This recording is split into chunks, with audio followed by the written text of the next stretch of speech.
see. Hey, my nigga Glock made this shit.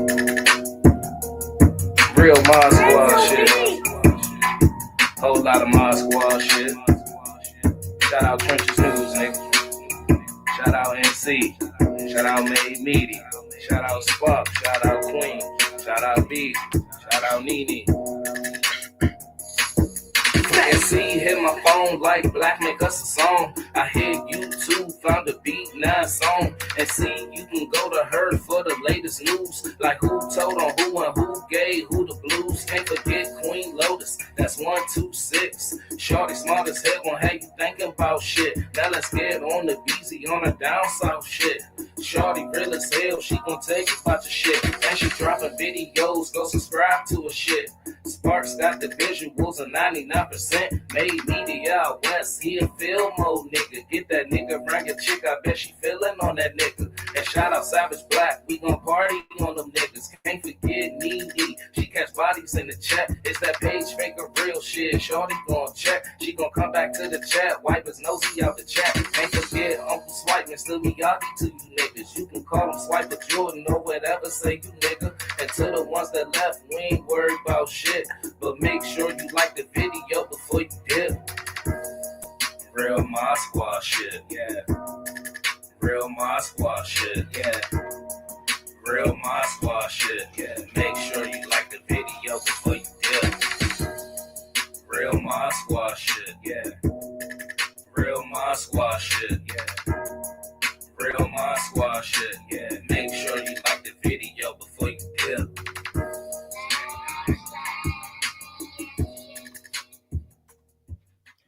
What's up, y'all? What's up? Smash that like button. I'm finna get on to the next computer, then I'm gonna get right with y'all. Smash that like button. Happy Friday, y'all.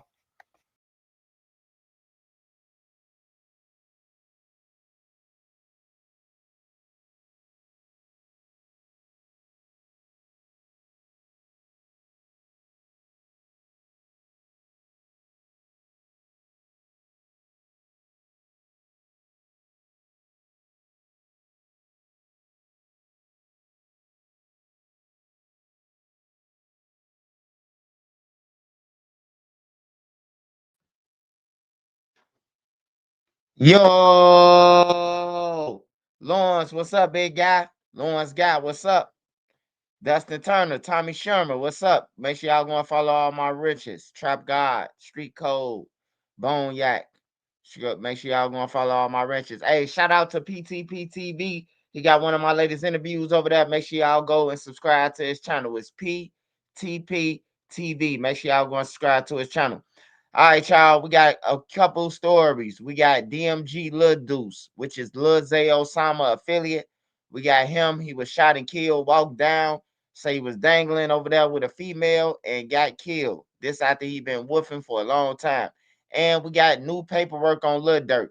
We're gonna go to Lil Durk first because it's short. So Lil Durk, they set for trial next month. And I never seen this a person so eager. You know, usually your lawyer be like, all right, let's go with the flow. Lil Durk co-defendants, which is Didi, Brown Eyes, Boogie, Flocka, and Vonnie, all them, they said that they not ready to go to trial. They said that they not ready. Lil Durk say, fuck that, I'm ready. I don't know about them. They jumped on a motion. They put in a motion because they ain't ready. They saying it's too much information, basically, and that they got to go through that shit. Lil Durk lawyer saying that they ready. So we'll see what the judge come to a conclusion. If that was the case, I don't know why Lil Durk just didn't sever his case like AJ and Marley did, like Marley did to AJ in a D thing murder for hire, the retaliation of Stephon Matt. They killed Stephon Matt and they severed their case. So Lil Durk say he ready. He say he ready. He say he ready and he ready to go to trial. I'll keep y'all updated if you want to go and check it out. The paperwork, you go on pacer.gov and pay for it, and then you can see all the paperwork. Other than that, that's all we got on Lil Durk for now. Next story is DMG Lil Deuce. DMG Lil Deuce was shot and killed. He was just on the interview recently. He was just on the interview talking about the watches, like Lil Osama. And he actually was just saying that he finna go out there with Lil Zay. And then he ended up getting killed, man. Um,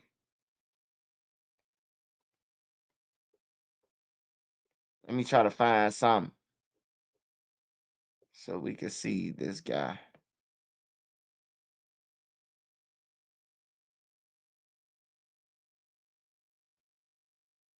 All right, so it's this guy right here.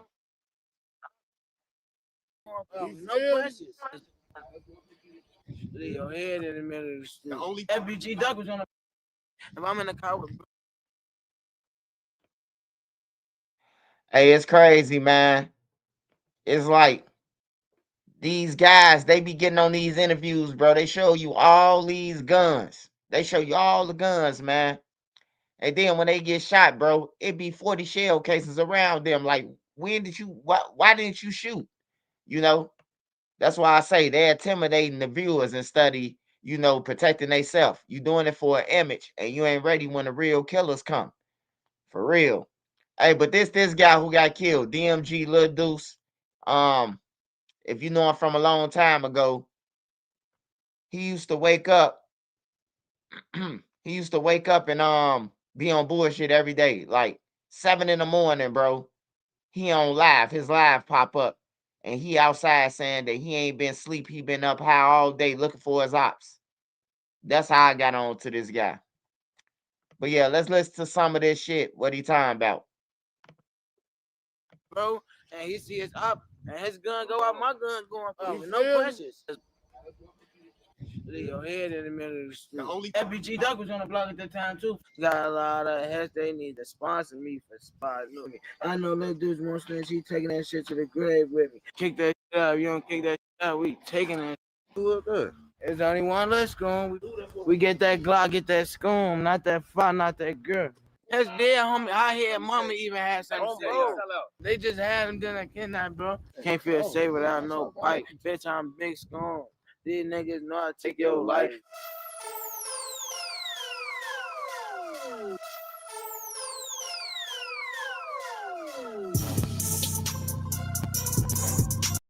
The last place they want to come ever in life. Niggas don't come through here with no faces out, man. I'm just keeping it a buck, man. I can't even walking off the strip. Yeah, we got a little scones popping out. School was popping out. So what's up with that school? Where y'all, I see where y'all like take Off on the move, niggas playing school, don't even know what that shit means. All that Tisky shit, that shit back, man. Hey, look, this all I'm gonna say. T-Roy, he first motherfucker heard saying on the internet and shit, but he didn't listen though. He didn't make it a movement or it wasn't no meaning to this shit. These letters mean shit, blood, sweat, and tears, man. This is steady catch ops on the move. That's what we do. That's our lifestyle. We get that Glock, get that scone, not that fire.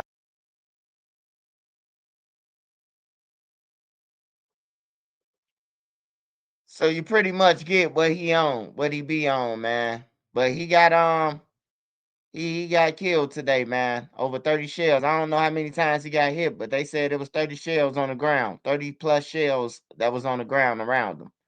So they chalked him out. But they said he was over there with a female. Whether he was going to see the female or waiting on her to come out, he got ambushed. It's always a female, man. I'm telling you, that's the key to a gang member heart, a female. Some real shit. And they always get got, man. Nigga be having wives, 10 kids in the crib. You go and get killed, man, by a fucking female that you just seen on Facebook Market, man. Like, it's crazy, man. You just seen this girl. You just met this girl on. She came through your Instagram page talking about slide on me on 91st. And these niggas be off drugs and they gone. They ain't even thinking, man. They like, man, this little bitch got a booty. Ew. Don't even know it's their last time, man. It's their last day.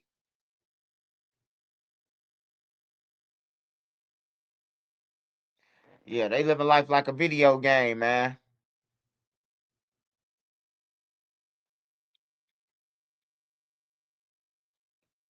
They said he had a gun on him, shot back. But one guns versus two Dracos. I ain't hear about the shoot back. I ain't heard about the shoot back or they found the gun. Well, they probably did find the gun on him, but I ain't hear about him shooting back. I ain't hear that part. But the crazy thing about it though is over there in that area, I wouldn't have been over there if I was him. Like, that's crazy that he was over there. That area over there, MCs, it's all type of shit over there. It's all type of shit over there, bro. You got the Stones across the tracks. You got GDs. You got motherfucking, man, you got everything over there. You got MCs right there on Cottage. You got all type of shit, man. And I wouldn't have been over there if I was him. Like, people be woofing and then don't even know who connected to each other. At least know who connected with who, bro. If you woofing at a motherfucker, bro. Like, where he wasn't never supposed to be, man. He wasn't never supposed to be. I ain't got to tell you who connected to over there. All you got to do is wait till a motherfucker sit on the couch and be like, I'll be over there. You will see then. Or wait till they start taking pictures with motherfuckers and the cameraman say, where you from, bro? I ain't never seen you. I'm from 91st and Cottage. Then you'll know who the fuck got him. But yeah, man, he wasn't supposed to be over there, bro. He was over there dangling, man. All they do is woof though all day, man. I ain't surprised that he did, man. I'm just surprised that he lasted longer than not expected. that good. So what about Shorty Lil Schoon with the Bloodhounds? Like he that's y'all got too, cause he got that name. He got that in his name. Niggas aspire us. There's only one Lil Schoon, man. My little brother, man. Nigga try to take little bro name, but he got his shit back, man. Free my little brother, man. Damn, what you mean you try to take his name? Could you? He tried to take his name and folks got his back. What you mean? Oh, okay. There's only one Lil Schoon. We been said that from the get-go. Now he gone. He got his name back. It's still only one Lil Schoon. Yeah. Got my boy and Baby Trench. He really do it. Yeah.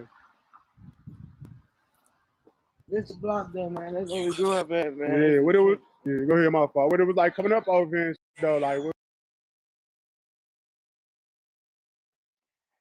Hey, man, I just noticed something, man. I ain't noticed it.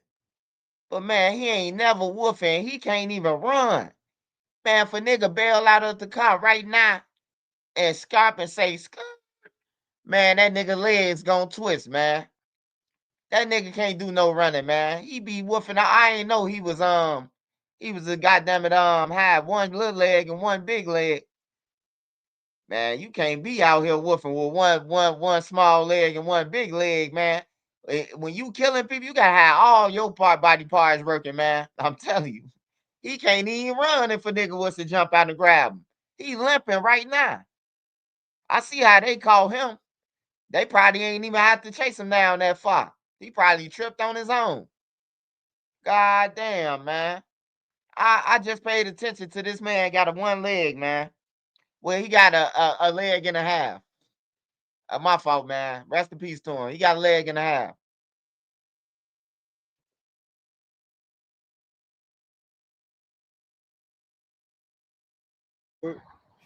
Shit, regular shit we used to be doing. I remember my homie boss, he ain't out here right now, though. He cracked the egg on my head right here, man. So, man, before them used to hang the little guys on that gate right here. That's my homie Flash. We used to play paintball guns. They used to be serious. For them, you shoot up each other crib with paintball guns. That was one of the headquarters right there. Yeah, that's the headquarters. A lot of shit happened right there. Yeah. A lot of shit happened right there. Hey, that was one of the headquarters right there. Everybody used to be in that. And the room was red in there. That'd be crazy. Fuck the box, snitch K. Snitch K, free Vino, man. You know, fuck free Vino. So, but y'all used to be cool with the Bach at a point. We never was cool. Nah, we was cool with them. They ass tough. He fucked them up. Nah, they told him my homie got him 95 years, man. You need to do an interview with him, man. He just did one with Shabak Bully over the jail. Oh, y'all with it? Yeah, he back. Put me in the car with him. He back on this appeal, man. Yeah. He back on this appeal. Yeah, I'm gonna get in tune with him. I definitely want to get in tune with him. Yeah. So what was over here though? Like this a GD area, BD area. What's this area like? You know, a lot of black majority. GD, we fuck with BDs, T's, whatever. You feel me? Yeah, We don't fuck with GDs if they with that option either. Yeah. 95% GDs. Yeah. We Yeah, fuck with some 95% T's. GDs though. You know, everybody, We fuck you with know, some T's. We the fuck with some motherfucker family a T or something, and they fuck around and be a T We or don't some click shit bang like that. though. I mean, we don't set bang no more. We click But though, bang. like originally though, this whole I'm GD though. this whole I'm a area gangster. was all But I'm GD. GD You too. feel me? Then you got certain motherfuckers like back in the day, move over here. They might be, you feel me, from whatever lock in. But majority GD though, like everybody really GD over here though, you know? Yeah. So what about when the so-called BDGD war, quote unquote, was going on when it was real cracking? Like, did y'all get absorbed into that, or y'all had y'all own shit going on? I mean, everybody was BDK. Shit, I ain't gonna lie. It was at a point in time, everybody was GDK. Everybody was BDK. And what's so crazy, it's like JoJo. It was like the whole His birthday city. was yesterday. Everybody who was BD down there was clicked up at a point in time. So you feel me? All the GD was locking in. You know how that should be. Yeah. Yeah. So how far JoJo world is from here? That's a far drive. And that's business y'all car right there, right? Oh no, I don't know who that is. I did. I thought How he you doing, was brother? car. How you talking to you, brother? What up? Yeah. So You real. yeah. You real connected, bro. You don't gotta worry about nothing. You real. You real protected, bro. Sure. You got Sure. to Yeah. So The upcoming season of Love Island USA. What do you see? Let's take a look. Oh.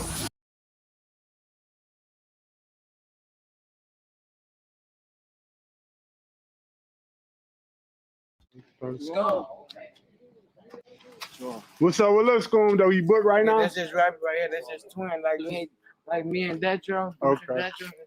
That's his twin right there. You know that free twin. He finna be back. What is looking like for him? What is looking? I got a couple more. Yeah. Hey, let's go Right, there. ready, Go to the crib. Oh, please. He's coming. You know what the going One on? of y'all balls. Please. One of y'all balls.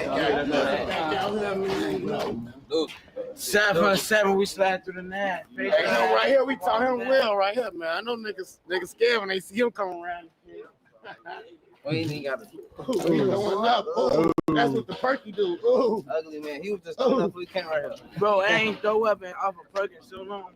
That's a real yerk. K9, that bitch got me all that's exactly what I'm on. I gotta do the bush. Yeah, know that. Well, we can really walk this bitch around, folks. Walk to the trail, walk the Lil Deuce crib or something. Wanna say where all this shit started at? Lil Deuce backyard, man. Yeah, that's where it started at. Lil Deuce say he was out here. He was about 12, man. He was bad as hell out How here. y'all go up 60, bro? I'm still a kid. I cannot go up 60 on the earth, man. Right now. I can't. Knock it off. Hey, they watch me go Hey, up. just These because you two do niggas about right 30 at a time, you know what I mean? Your ass probably forgot you to Hey, pop tell 'em, Black. a 60 and it went up one more. Your ass to you. And probably Hey, die. tell him, Black. Hey, Owen Black, tell him. He said how long I've been in this shit. Man, folks was born in that shit. I ain't even gonna lie. Oh, he said I'm when I talking about, started getting like, Hey, this what I shit say, so like deep. 7? His Like big 7, brother used to be with me. I don't joke with like no problem. So it's And like my 7, brother, bro. and my brother was an op. I'm Your, telling your you. brother was out. Brother Yeah, still he used to be with them got nuts. you feel me? Real He forever shit. family. What about now, y'all? Him and Bread, boy, on my mama, him and No, Bread no. was the youngest motherfucker through this bitch. They was like 7. Ride this, broski. Walking Nah, around, nah, fat he ain't ass straps. Nah, hell, nah, my brother ain't with that shit no more. It got too real, you know that. Yeah. You have to pick a side. So what about that song Zay Osama got for my cousin, man? Like That's y'all about rock. D-Lo now from doing school and shit. It's cool. Yeah. So it's like it get like that though. It'll get like my cousin, like it'll get like that. It definitely get like that. Yeah. He say, he fucked them niggas, he won't give that's my cousin. He with the ops, we gonna backdoor his ass. Phone him to down the nigga. He got smoked out like he was phoning him out. Niggas be claiming on hoods in jail, call home down, he knows his ass. Mm. So what made you start rapping though? Was it like My twin Detro, he goes so fucking crazy on the rapping. The nigga just was like kind of shot. Like he ain't really want to drop no songs unless like, you know, I always had like a little clout and shit. Like, you know, he didn't really want to drop the song. He didn't really want to start putting music out there on YouTube unless I was rapping with him, so I really did it just for him to do it, you know. Yeah. And I'm still doing it because of him, you know. Yeah, you still doing it for them. Hey, let me see that, brother. We on the C block, long live Mark. Freeze it. But this phone call, man, some of this bitch is fast as hell. Yeah. I heard about that. Yeah. I would have got some niggas with DJ, long live Ben, long live DMG, man. Real scones, man. Scones. And me high the Mars in the party, we throwing up bees, switch the Drace in the car. When I sign, I'm putting every dollar I got into him. Oh, you got it. Yeah. And look, and I ain't even just talking about with the rap. His name 448. Yeah. I ain't just talking about the. Yeah, man. Lil Deuce got caught 91st in college.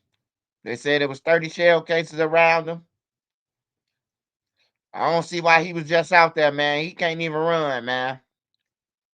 He damn near need a wheelchair. I ain't gonna even lie. The way he keep on jumping around, I'd be nervous around him. We looking out for ops. Every time he move, he jumping. Like, I'd be nervous in the motherfucker around him. And then everybody off drugs like that. I see why Lil Zay and them always go to jail. He got a bunch of dope fiends with him. Every time they get caught, they got caught in cars with all the guns. Every time Lil Zay and them get caught, they get caught with 7 guns, man. Him and 3 more motherfuckers in the car. Like, for real, man. I see why, though. All of them dope fiends. That nigga scratching his nose. He nodding off. He throwing up, doing mid-interview. Like, that's crazy, man. Nigga too young to be throwing up, man. Gotta throw up. That's crazy, man. Condolences to his family, though. Lil Zay Osama ain't said shit right now, so we'll know how Lil Zay feeling when he come out. But all the ops, y'all already know they having the field day right now. They think they winning, but really they ain't winning. They time coming next. We gonna be reporting about y'all. Don't rush it. Don't laugh at him. Cause you might be next, buddy. So don't laugh.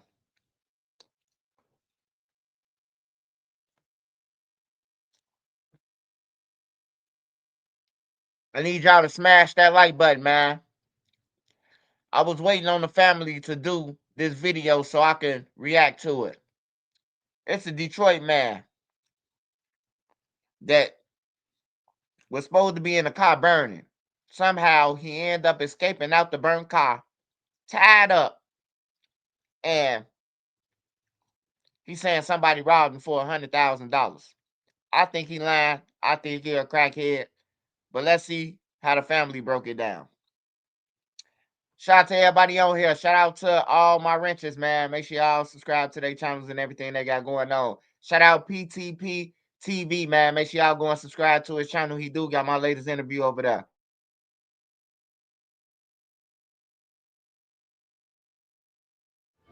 I need allies. I want you to join me. I see.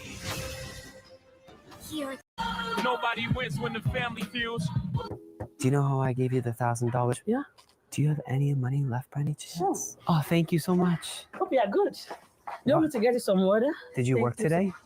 No, I volunteered with Salvation Army today. That's the only way I can give back to the community, you know. Ever since I moved to Canada, people have been helping me because I had intro section. My friends heard about your story, so we actually had a surprise for you today. I got you 3 full-time jobs. The mommy got job. I got a job. You got a job. I was looking for a job. Now job is looking for me. What's your dream for these babies?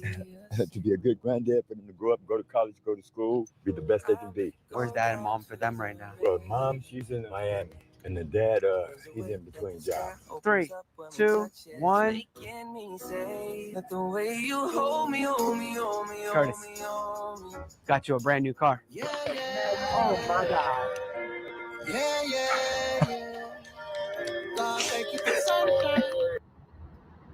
They heard the man hollering for help, and he was tied up. He said, and they robbed him, some women and some men. But they had him tied up over there in that field over. But he saved. A man's car torched after he's kidnapped and beaten. Tonight, investigators are going through clue by clue to solve this mystery as that man is recovering right now in the hospital. Sometimes the biggest blessings can come with the darkest curses. Imagine winning over 6 figures in a brand new car, only to be tied up, burnt, and nearly killed just days later. Was it jealousy? Or was it someone close? Or was it the curse of social media itself? Fam, today we got another story to talk about, and this one gonna hit deep. Some man in his 60s that just survived one of the most brutal attacks you can imagine. He was tied up, set on fire, and left to die in an empty field. But by the grace of God, he lived to tell his story. But according to the feds, he's not telling the full story. But here's the twist. Just 1 week earlier, this same man had gone viral after being blessed by a famous YouTuber who we'll later discuss, who gifted him $100,000 plus in cash and a brand new car. From the outside looking in, you'll think his life turned around overnight. But like we always say, with blessings come hate. And in this case, somebody was watching, or even worse, it was somebody he knew, watching him from the very beginning. Now, I know a lot of people thinking this now thus far, and I'm going to say this out the gate, fam. I personally don't believe that the YouTuber had anything to do with this. To me, he was just giving from the kindness of his heart. But social media is a double-edged sword. What makes you go viral and celebrate it one day can also put a target on your back the next. So in this video, I say let's break it down. The blessing, the attack, the strange details the victim gave police, and the hunting possibility that it wasn't strangers who set him up, but maybe someone he loved most. So before we go over this, I want you guys to remember, I don't give you no angle. I just give you the story. So with that being said, make sure you like, comment, and subscribe. We'll jump right to it. Now, fam, before we go over these details, I want you to put something in the back of your mind before we continue. For you to be zip-tied, burned on fire, held for ransom, and put in an empty field, what will make you not give police the full story? Let's continue. Fam, meet MD Motivator. He's a Canadian YouTuber / TikTok creator whose real name is Zachary. He built a massive following across TikTok, YouTube, and Instagram by focusing on acts of kindness, emotional connect, and motivational content. He went to Australia for medical school, University of Sydney, but later shifted into content creation full time. Originally, he wanted to become a doctor, but pivoted after he realized he could heal people in another way through kindness and positivity online. Early pandemic, 2020 to 2021, he started posting motivational videos on TikTok, mixing mental health awareness and encouraging skits. His style was different. Instead of flashy pranks, he focused on heartfelt challenges and giving. Example, asking strangers for a small act of kindness, like buying food, and then rewarding them with money, gifts, or emotional surprises. The emotional payoff in viral clips, hugging strangers, surprising people with cars, cash, etc., pushed his reach into millions fast. It was TikTok first, then YouTube. TikTok helped him explode. Then he started expanding to YouTube Shorts, where he now pulls tens of millions of views. He became known as the internet biggest giver because of how much he surprises people with life-changing gifts, rent, cars, medical expenses, tuition, etc. Brands and sponsors started backing his content because it aligned with positive PR. This is key because this signature style is heavy focus on empathy. He often starts by asking a personal and emotional question. When the last time you felt love? He captured raw reactions, tears, hugs, gratitude. Always flip the script. Someone thinks they're helping them, but in reality, he's setting them up for a huge blessing. Now with over 20 million plus followers across TikTok, YouTube, and Instagram, he's recognized as one of the fastest growing feel-good content creators. Now he has faced skepticism, and some people online debate whether his videos are staged, but his brand is firmly built around giving back and being a social media philanthropist. Now, one of the biggest streamers in the world, I Show Speed, is now doing a world tour, and one of those stops was Detroit. Also, there was MD Motivator. He had a car, and he asked I Show Speed if he could pick out one person from the crowd to get this car, who he felt like basically needed it. And it was key looking at this video because he didn't really want the attention on him. He wanted I Show Speed because he was the biggest name, to just be a part of his feel-good moment. And of course, he recorded. Delivering safe, clean, reliable, and affordable water to your family and ours. Check it out. You want to give a car away with me right now at the bowling alley? A car? Brand new car waiting outside. A fresh car? Fresh car. Like a new car to somebody? Yes, sir.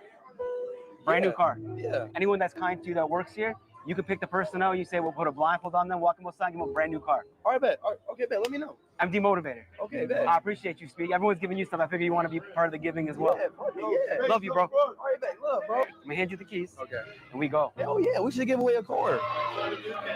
Hey, Speed, before you do that, you gotta ask everybody the same question. What's your message to the world? My message to the world, don't Don't matter what nobody thinks. Don't care what nobody thinks. Live the way how you want to live. I'm gonna always stick to that code. That's always the motto: is to live how you want to live. Do what you want to do and do what makes you happy. All right. I don't know how we're gonna pick somebody. Yeah, it's a lot of people. How do I pick somebody? I want to find like a mom. There's a mom and 2 kids right there in the black letter. Let me see the mom. Everybody come here. Everybody come here. Yeah. You're a person behind me. The world is a better place with you in it. The person in front of you. I love you.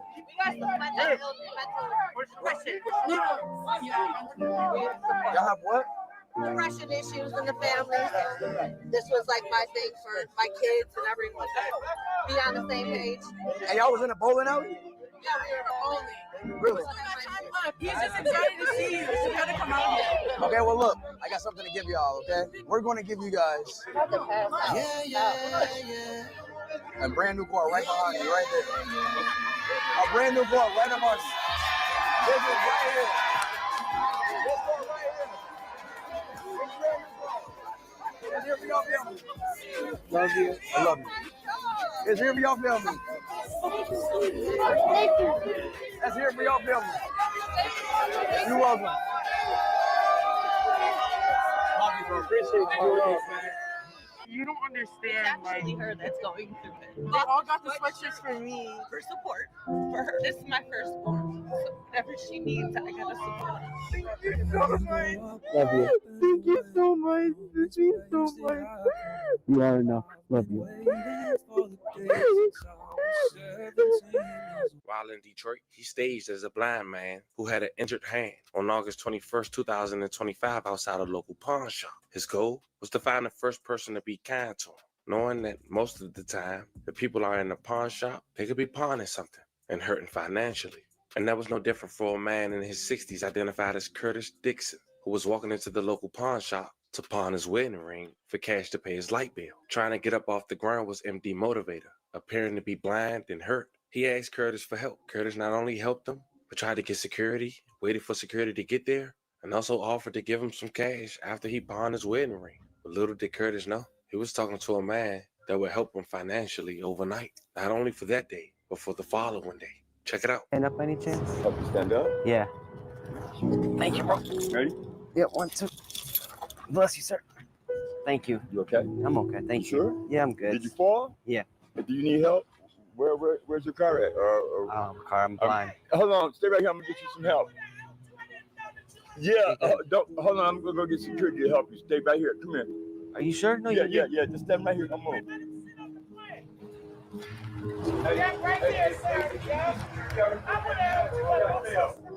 You're good. Thank you. God bless you. Yeah, man. Stand right here. I'll stand right here and get some security with you, man. Why'd you help me? God told me to help you. What's your name? My name is Curtis. I'm Zach, man. Nice to meet you. Nice to meet you. Hey, man, this guy felt he needs help, man. My friend's coming. I'm good, man. Sure? Do you got a water or a couple bucks? I'll have a couple bucks when I come out here. I'm going to find my wedding ring, man. But I just shut up yesterday, man. But I'll have a couple bucks. Are you sure? Yeah, I'll give you a couple bucks. Thank you, man. Bless you. All right, just stay right here. I'll be right here, man. Thank you, Curtis. Curtis. Here's a couple bucks for you. Why did you give me money? You don't even know me. So, to do something for you, I don't have to know you. That's the God to me. Have a blessed day, brother. You just pawned your wedding ring? Yes. How many years you been married? December 15th will be 13 years. Happy early anniversary. What's the key to a happy marriage?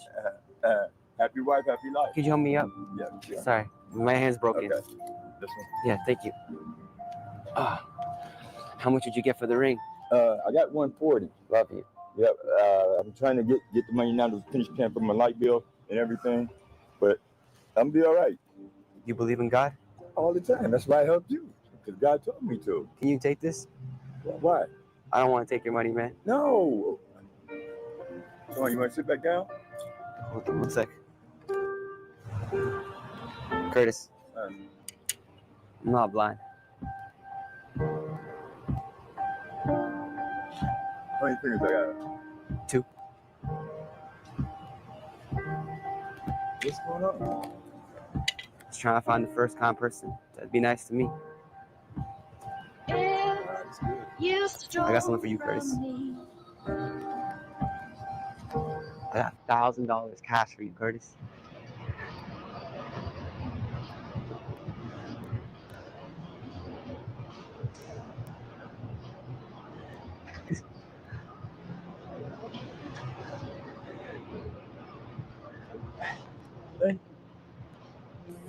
amazing, man.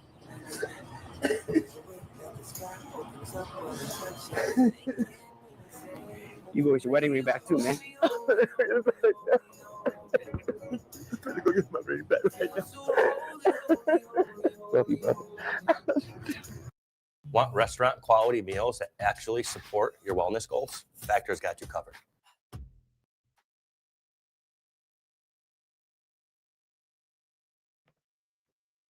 Hold on, man. I thought it was $100,000.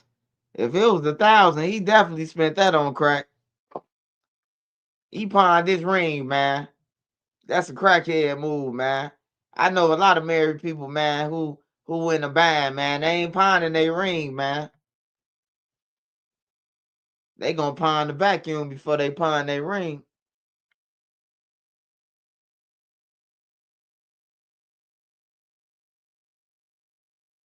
I got $100,000 for you. Oh my God. You fine? This weather's crazy. We're good. We're good. Take this for them. You pay your light bill? Yes, that's so good, man. Yeah, my brakes went out on the car. How old's your car? 2011. Car should have won't cover me now. Take these babies in the car with you all the time? All the time. I wouldn't trade this for the world. Wouldn't trade it for the world. I wanted to come here and help you with your light bill for the rest of the year. Oh my God. I got $5,000 cash for you. Oh my God.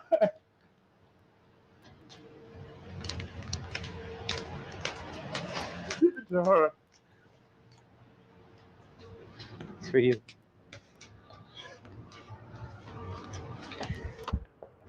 Love you.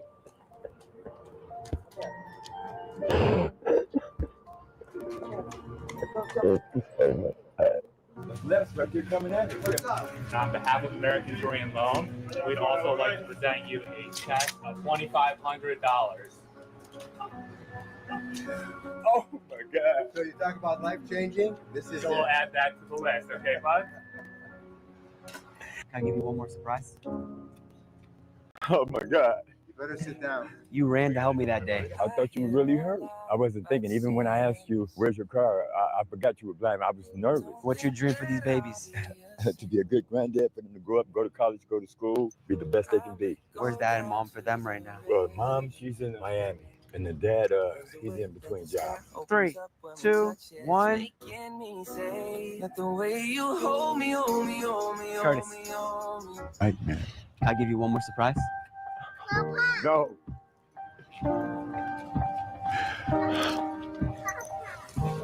Curtis, I got $100,000 for you. Oh my God.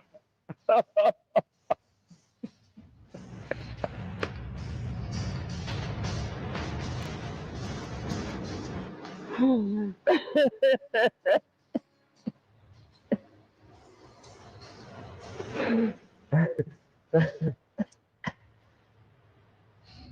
take care of these grandbabies.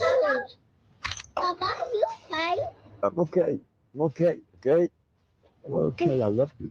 And the harsh reality is this. It was broadcast on social media. And that beautiful blessing turned into someone making a plot. Monday, September 1st, 2025, 60-year-old Curtis was apparently kidnapped with attempts to be extorted and lit on fire in the process. The Detroit Police Department launched an investigation, which was later taken over by the ATF. According to the police report, Curtis was taking the ATMs to withdraw money, beaten, tied up, and his vehicle was set on fire. The new vehicle that he won. Now, it's crazy because the vehicle wasn't necessarily shown on social media. It was just presented to him. They heard the man hollering for help, and he was tied up.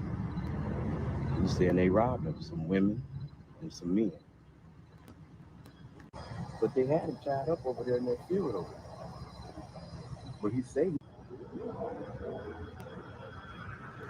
And the reason why that neighbor knew so much is because, according to the police report, a neighbor was able to pull him out. And according to sources, the man was taken to Southwest Detroit and was transported 15 miles to the city east side, where he was apparently left for dead inside his burning SUV. One neighbor said, I woke up, I was like, what's going on? Why all these alarms?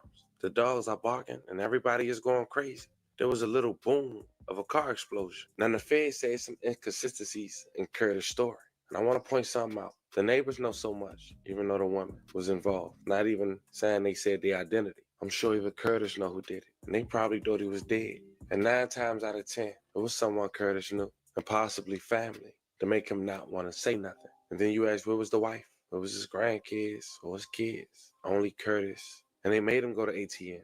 And they still decided to burn up his vehicle. What'd that tell you?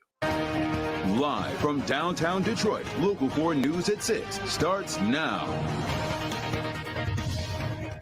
A man's car torched after he's kidnapped and beaten. Tonight, investigators are going through clue by clue to solve this mystery as that man is recovering right now in the hospital. Sounds like something out of the movies, but it was a reality for a Detroit man. This is what's left of his vehicle, just a charred mess right here, as you can see.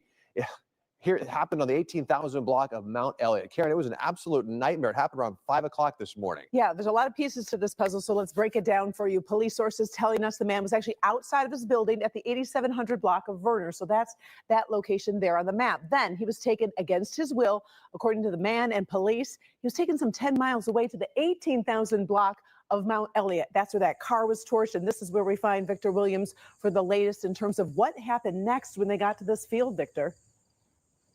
Yes, hey there, Ty and Karen. So that man was actually placed inside of that car.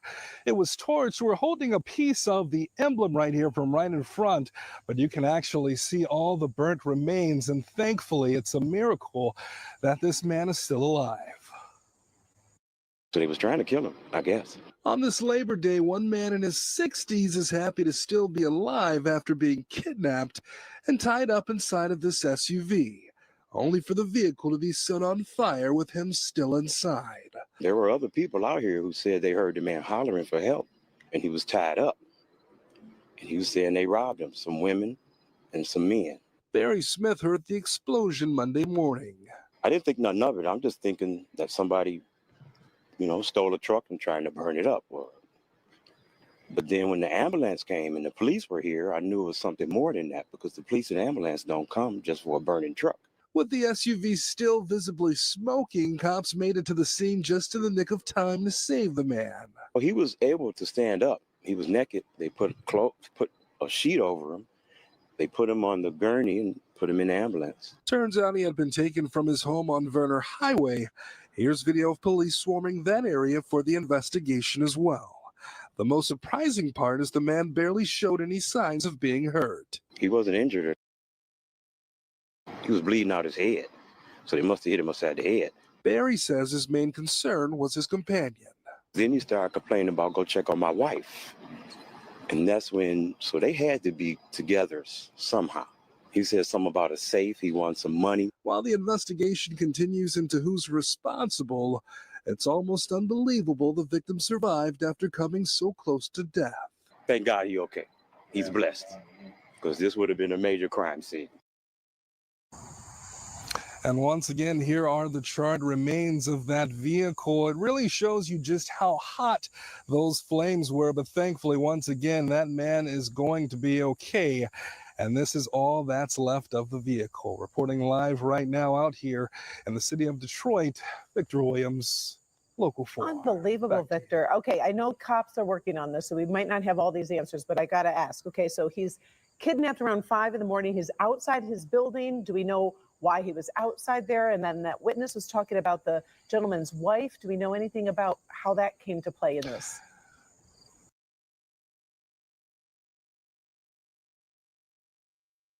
Hey, look, man. He was up at 5 in the morning because they been up all night smoking crack, and the coke man was coming. So he decided to say, after he noticed that his bank account got low, let me tell you what a crackhead. His bank account got low, man. He done spent too much money, man. And in order for him to tell his wife, because his wife didn't know that he getting high with all the money. It's just moving quick. So he had to pull a kidnap. How the fuck you get out the truck tied up? If I zip tie you and all that and lock the doors and your wrist zip tied and all that, the man don't weigh nothing, but he old than a motherfucker. How did he get out the truck? It do sound like some movie shit though. You out your house, you see a car burning, the motherfucker, help. Like, how did it happen? How did he escape? Then the one dude say he wasn't in the truck, he was in the field. It's crazy, man. I don't know, man. $100,000 though, man. You can't even tell your family you got that shit now. It could have been his family robbed him. I seen the security guard at the pawn shop. He was looking thirsty. He looked like he wanted to rob the lady for $5,000 right there. Anybody could have did it, man. Then the old man probably riding around, stunting on people. Nigga, I got my blessing. Nigga, you broke. Nigga, like, call me broke one more time. Your ass gonna get tied up and burnt. Damn, that's crazy though, man. I'm glad the old man's safe, man. But he better tell the ATF the truth, because if they find out that his ass lying, he gonna be in the feds. Yeah, so police actually found her. She was bound up at that location on Werner Highway. She is expected to be okay also. We're not sure why exactly he was outside of his home at 5 a.m. It's a lot of possibilities here. Perhaps it was a night of lingering from the night before where he was still out when he was kidnapped. But once again, all of this is under investigation at this point in time. Wow, the wife was bound up. Okay, we'll be working this story throughout the evening and keep everybody updated. We appreciate it. Thank you, Victor. As they just mentioned, no one is arrested as of yet, but I thank God Curtis still with us to this day. But let this story be an instant reminder. Not everybody clapping when you win it. We already know that social media can be a blessing and connect you with opportunities and connect you with people who genuinely care. But it also can put a target on your back, especially when your blessings are broadcasted to millions. What happened to this man shows us that sometimes the danger don't come from strangers. It come from the ones close enough to know your moves. He was supposed to be celebrating a new chapter. Instead, he almost lost his life. So while we applaud the creators like MD Motivator for giving back, we also got to recognize the double-edged sword of going viral. Because blessings attract love, but they also attract envy. Like we always say, 2 + 2 gonna always equal 4. It's more developed by keep you guys updated. I'm sending love and prayers to Curtis and his family and hopes for a speedy recovery. Family, this was the story of a man who was held for ransom and set on fire a week after being blessed with more than $100,000 in a new car, as some could speculate, by allegedly someone he possibly knew. Let me know how you guys feel about this one in the comments. Don't forget to like and subscribe. Until then, I'll catch you guys on the next one. Nobody wins when the family.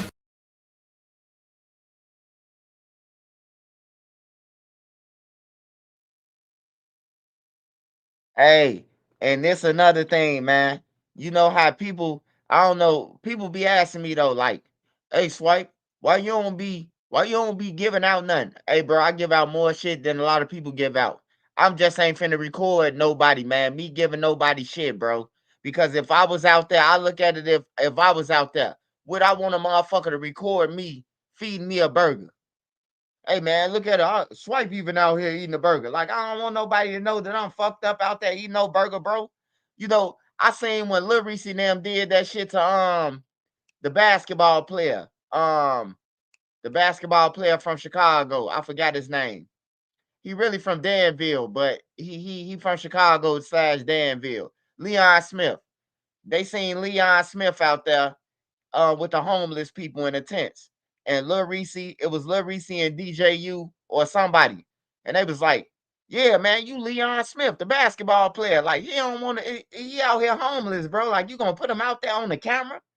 Like, god damn, bro. Like, I think that's disrespectful, bro. That's disrespectful as hell. At least ask the people, bro.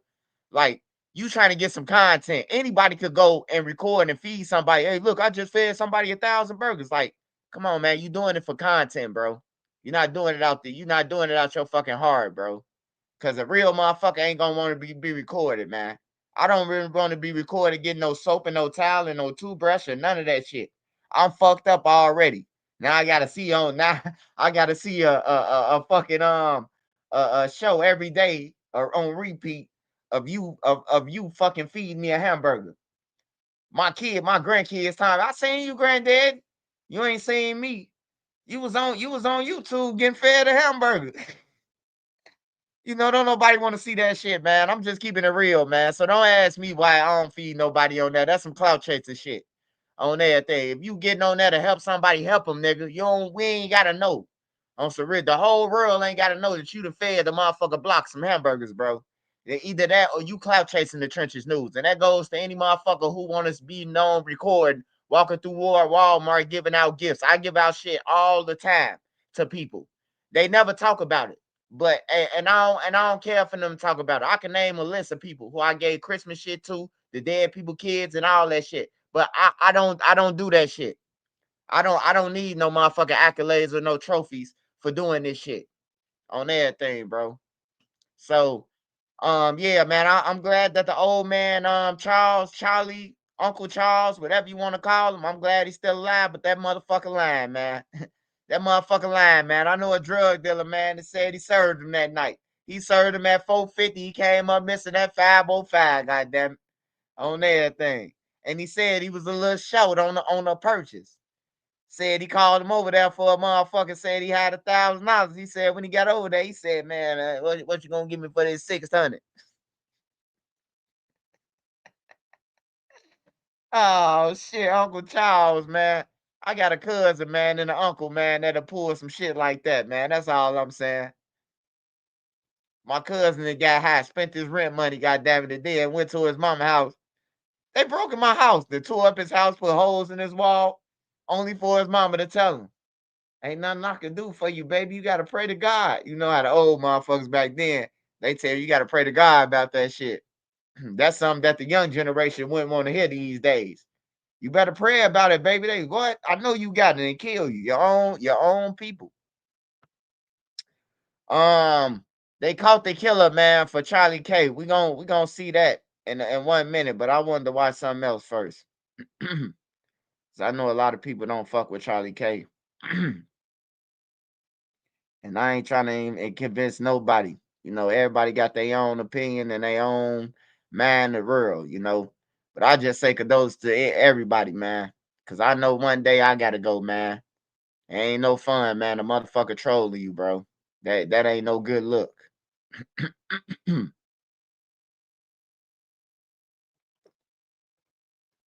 An ICE officer fatally shot a driver today in the Chicago suburb of Franklin Park, Illinois. ICE says the driver was trying to evade arrest and had aimed his car at the officers. Camilo Montoya Galvez has details. Surveillance video from this morning shows two ICE agents conducting a vehicle stop. The agents surround the silver car. The driver reverses the vehicle. The officer on the passenger side can be seen pointing his weapon as the driver attempts to flee the scene. As the car drives away, the agent on the driver's side can no longer be seen in this video. In a different surveillance video, two gunshots can be heard as the vehicle drives away. In a statement, DHS said the driver, Silverio Villegas Gonzalez, struck one of the officers and dragged them as he drove away. That officer then fired his weapon, hitting Villegas Gonzalez. Social media video shows Villegas Gonzalez laying on the ground bleeding as agents appear to provide immediate care. We don't.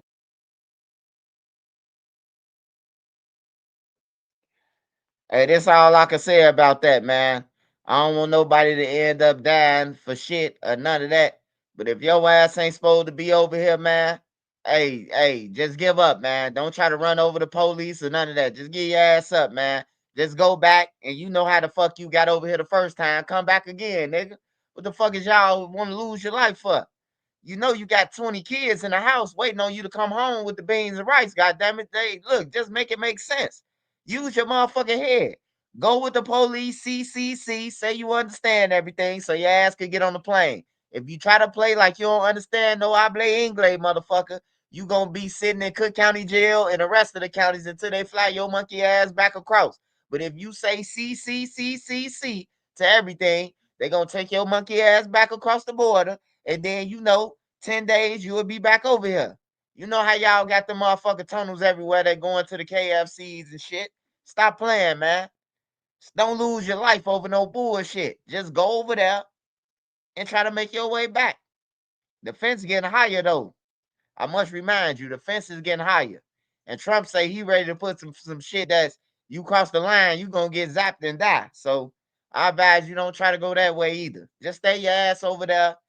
Beans and rice, cornbread, some cabbage, fried chicken, and some motorway. Just chill, goddammit, all right? That's my advice to the essays. Abriendo Rindo, Srandre, El Prindro. El Taco, nigga.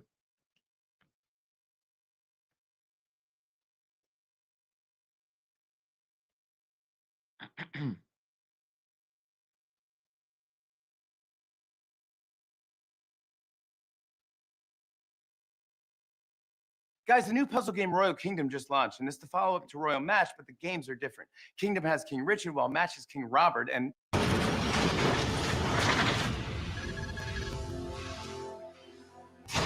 All right, speaking of that, man, I'm gonna switch the subject, man. NBA young boy talking about he gonna come to Chicago and he gonna bring out Lil Tim and what's his dude name?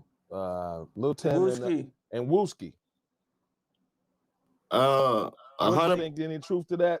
I How's believe that I gonna believe go him. Young boy got a big fan base in Chicago. We not the only in Chicago though. The 600 OTF, the whole R side. We not the only in Chicago. We got that don't like us. We got that like us that still with young boy.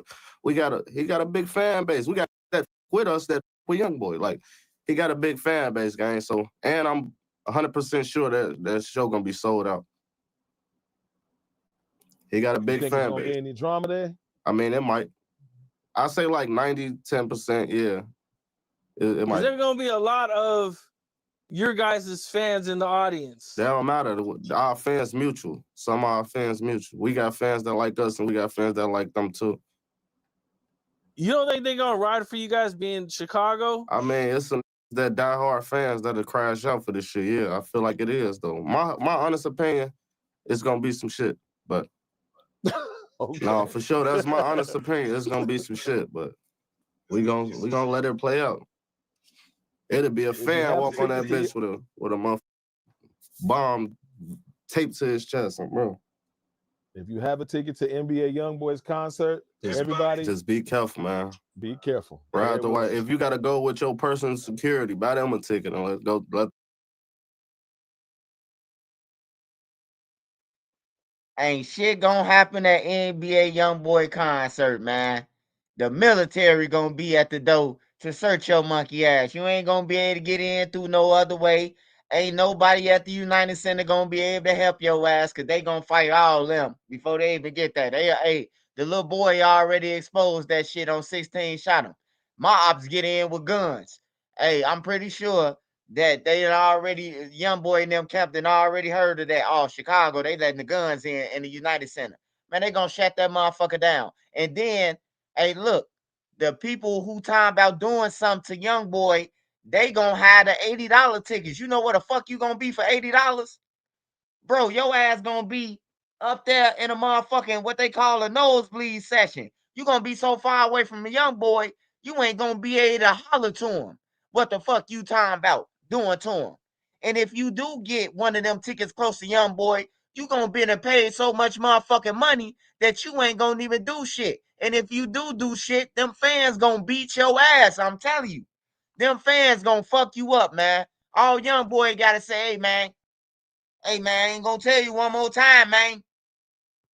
The fan, he gonna point him out. Young boy gonna be like, hey, I finna leave, man, cause this motherfucker did something. And then the fans gonna whoop your ass once young boy say he finna leave. They gonna jump on your ass. Oh man, you the reason why the concert over. They gonna mosh pit your ass on everything, bro. Hey, look, just let me tell y'all this, man. First of all, for somebody to be trying to go at young boy and them, bro, first of all, they got into it with over some hoes, man. Young boy, come to find out, this nigga got 8 baby mamas, man. This nigga got like, I don't understand how, I know he got money, but them hoes must be slow he with. He like dump them every 4 months. He dump one, go with the other one, give her herpes, go with the other one, give her some, go with the other one, give her some shit. You know, it's just passing around shit. She with an NBA player, she with another motherfucker. They just spreading all the disease and germs around that motherfucker. I didn't know he had that many hoes. Shit, he got a song for all his females. I say, God damn, I'm listening to him and shit. You know, I'm listening to the songs and shit going through his little catalog, man. He got too many hoes he rapping about, man. I'm like, damn, I only knew about Yaya. He got Jazz and Bree and and Tay Tay and Alicia and Kia and god damn. See how a nigga got some. He got enough money, man, to get that shit wiped like Magic, though. I see Magic running races and everything, man. I remember back in the day, they used to be like, man, they used to make it seem like, you know, you got that shit, man. It was a bad, like, it's real bad. Man, you got niggas who got that shit, man, jumping out the gym. They doing dunks, backwards flips. God damn it, they could fly now. They done gain real wings. No Red Bull, you hear me? For real.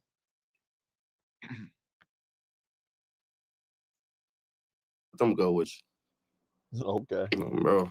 Did you I see ain't the saying old on no video? tough shit. I ain't saying we gonna do nothing. We not on shit. Ain't no we, ain't no on no group type shit, but everybody live a life, gang. Let that man have his show, gang. We'll do the same if we was in Louisiana.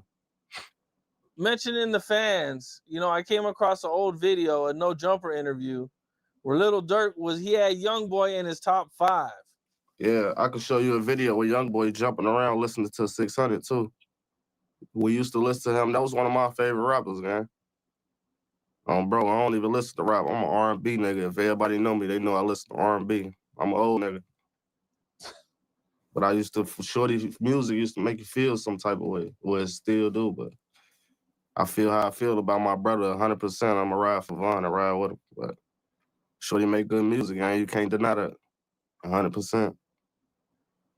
Yeah, that's I'd be fake or on some hating shit if I said it another way. So you had to stop listening to him after everything went down? Yeah.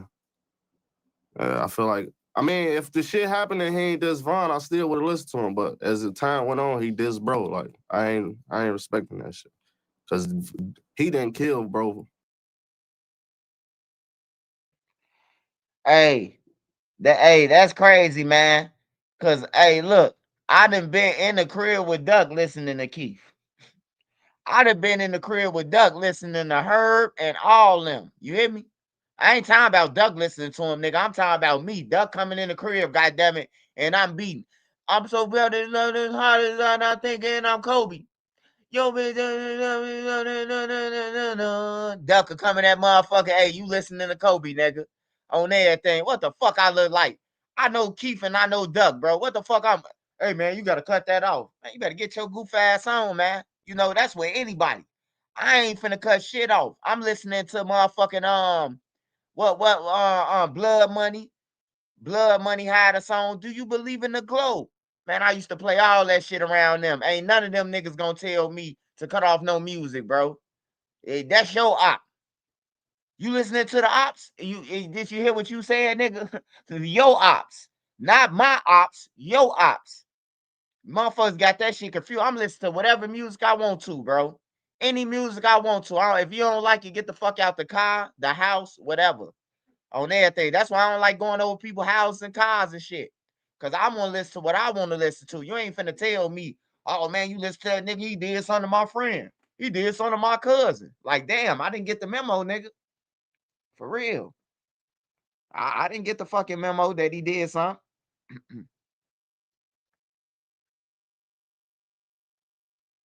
Personally, another killed him from the camp, so that ain't what made me stop listening to him. It was this disrespect, all that clean up out, and all that shit, man. Like, I ain't with that shit. My brother. It's a motive. It got to be some motives behind bringing Lil Tim and Wooski on stage with NBA Youngboy. That's his man. That's a mission. When he was just on house arrest, Smirk them did they shows, taunting the man, going crazy and playing diss songs and all that. It's his turn. Let the man breathe. Bro, if it was us, I'd be fake to say, oh, that shit wrong, or let him do him, gang. On stage. When it was our turn, we was lit and having fun.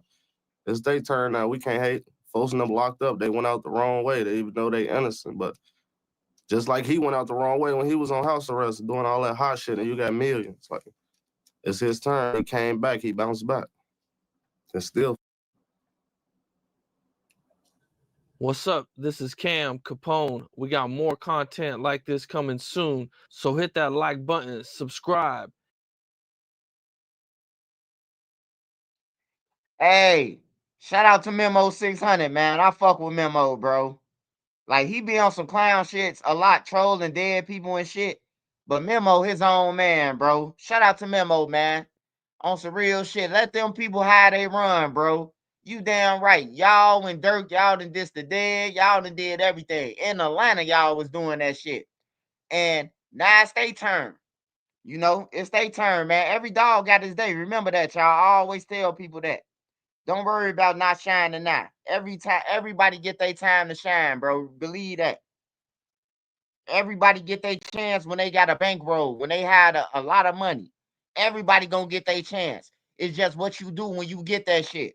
That's all to it, bro. Everybody get a chance to shine, bro. It's just what you do when you get your chance. If you blow it, then it might not come back around to you for a long time, man. But everybody get their chance to shine. Stun on the motherfucker. Everybody. The brokest motherfucker, he got his chance.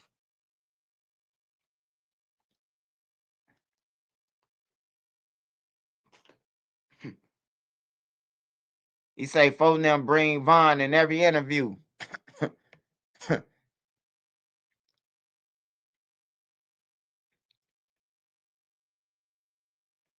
All right, I want to see one more thing. I want to see one more thing.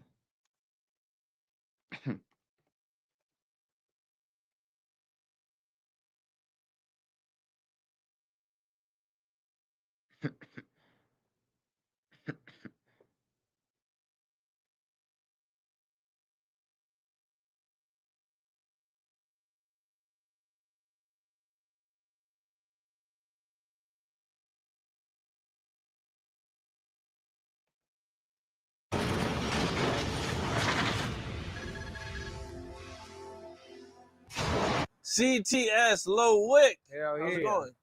For sure. What's going on? Shit, man. We out here in the trenches, man. We live in the trenches with this shit, man.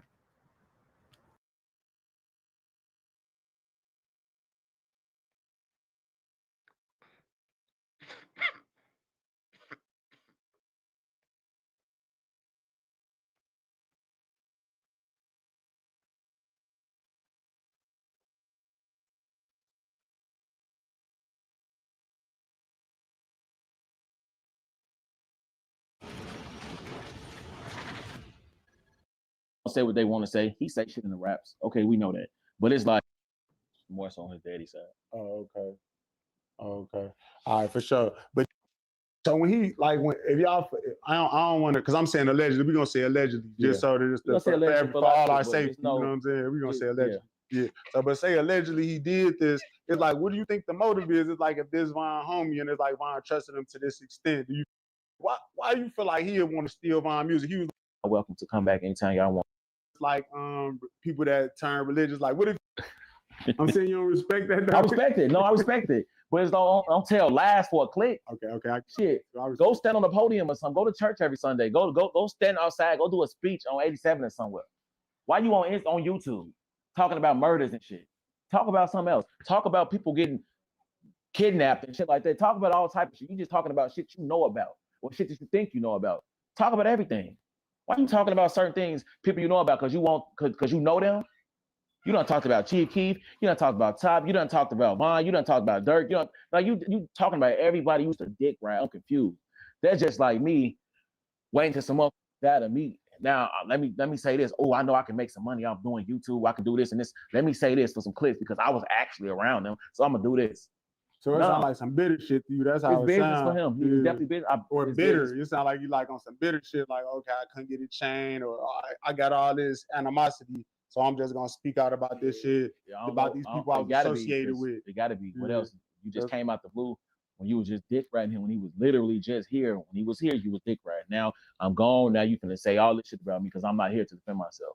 Damn, I ain't gonna lie, cause you already put it out there. I seen that too. We gotta speak about that. Like that's crazy, cause that's the dude that's wrapped up in that one shit. We gonna get that. We gonna get that. Like, let me ask you this though, cause you know you had said too that when she had got that Range Rover, because the internet when we seen it, everybody thought that she was with 21 Savage. Everybody thought 21 gave her that Range Rover, but you said it might have had something to do with that hard drive. Like, that you really believe that? Do I believe it or I know it? Or do you know it? I mean, talk to me. Talk to me. I don't know. Shit, let me know something. Look, all I know is what's told to me, and I don't forget shit. As you see, my messages go back to what I got. Somebody text me, that shit's still in my phone. So I don't forget shit. I remember a text. I remember a picture was sent. I remember when somebody was fucking with somebody. Whatever event happened, I remember. I don't forget. When I was in that closet, I was told she was crying. She had tears in her eyes. She had a headband on. Her hair was wild and shit like that. She was already in there by the time she was sitting in the walk-in closet. By the time I got there with my brother. We came from Chicago. We was on a flight. We got there late. I go in the closet. She's sitting there. I sit next to her and shit like that. We crying. I gave her a hug and shit like that. So we sitting there. I want to say about an hour later. I asked her was she moving back to Chicago. She said no. I'm getting I'm gonna get a house out here and shit like that. Y'all welcome to come back anytime y'all want to. And you know, I'm like, okay, yeah, that's what's up. But, you know, just normal conversations. And she said, and you know, it's crazy because Vonnie told me Von was gonna surprise me with a Range Rover for my birthday. So Vonnie just gonna get it because he know that's what Von was gonna do for me. Then a couple days later, you pop up with a Range Rover. After you give the flash drives, like Vonnie tell you to get the flash drives, and now so you did your job, you got the flash drives, and then you get a Range Rover. And you just told me that Von was gonna surprise you with one, so Vonnie gonna do it because Vonnie had some of my money. So you can't tell me nothing, think I'm gonna forget. I remember, like I keep telling you, I remember everything. I don't forget shit. So what changed? Was it a coincidence that somebody just copped you a Range Rover after you told me you was getting one? Or like how did, like, what does that sound like to anybody? Telling you, this person's gonna give me a Range Rover, he not here no more. This person's gonna just buy it for you. Because he not here no more because he knew he wanted to buy it for you and I got his money. Then a couple days later, you pop up later with it. Yeah. It do sound crazy. And then a year later, I'm pop up on the I dare you to let me build you a completely free e-commerce store preloaded with a song that was on the flash drive as a feature. So why you feel like he would want to steal Von music? He was like Von manager or something? Like what you he had like power attorney or something? How he was coming? He was what's it called? Authorized user on a lot of stuff. Like a power of attorney. A lot of accounts. Like basically anything Von, they ain't putting his name, he put in there for him because Von trusted him. So now it was like when Von died, you was authorized user on anything. You can access anything because you was an authorized user. Damn. Why is his, like I said on the thing before, why is his safety deposit box cleared out in December of 2020? He died in November. Oh, y'all know that based on like receipts, like motherfuckers had to sign in and shit like at a certain date. It was a piece of mail that came to the house. I seen it personally from Chase. That's what I said in the on the live. On the live. Yeah. So when he like if y'all I don't want to, because I'm saying allegedly, we're gonna say allegedly just so that it's for all our safety, you know what I'm saying? We're gonna say allegedly. Yeah. So but say allegedly he did this, it's like what do you think the motive is? It's like if this Von homie and it's like Von trusted him to this extent, do you feel like it's just like it ain't like what's to that? Like what's your thoughts on that? It just don't make sense. And I found out when he died, that wasn't even his real cousin. I thought it was his cousin at first. Oh, Von thought it was his cousin too? No, I thought it was his cousin, but it wasn't because they, you know, that was his daddy best friend's son. And I didn't even know where he came from. Like until Von got out, I guess his daddy, best friend, which is I call my Uncle Craig, which is Vonnie daddy. We real cool. I guess he introduced my son, you know, he be in Atlanta, you know, he got motion and shit like that. That's why Von moved out there. He moved out there. And Vonnie was making sure Von was good out there. And then when Von started rapping and shit, so with Vonnie, okay, Vonnie is he thought it was his cousin or whatever. It wasn't his cousin, it was his daddy's brother's friend or whatever. They was cool or whatever. But it's like now he wrapped up in this shit with you seen this on the headlines, we seen that. So it's like, you know, it's like, do you feel like Durk knew that he was stealing from Von allegedly or not? You don't think that? No. Yeah. So you think that's gonna come out like eventually, or is y'all trying to pursue him for that, or it's like no, I mean, God, I don't like ugly. This is how I play with certain things. Man, that's heavy. I ain't gonna lie. So would you? Von died in 2020, November, 2020 of November, right?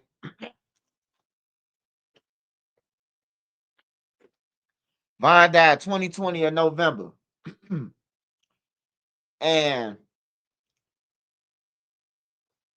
Balo and them been came out with that Vine them shit got hit in 2022. So you telling me that Lil Durk ain't heard about none of these rumors that he bust open a bank? You telling me Vine mama ain't called Lil Durk and say, man, this nigga stole Vine money? Like, come on, man. Durk had to know about that shit, man. Durk had to know about it, or he ain't give a fuck. He either knew about it or he ain't give a fuck. Ain't no way in the hell a nigga cleaned out Vine bank account. The family ain't get the money. I know they called Durk. I know I'm black. And if a nigga stole my people money, we calling Lil Durk because we don't know him, but we know Lil Durk. And look, he's still around Lil Durk. So we finna call Lil Durk and tell Lil Durk that this nigga a thief. He stole Vine money. I know they told Durk, man. The family, hey, they be wanna keep shit concealed because they don't want to bash Durk or none of that.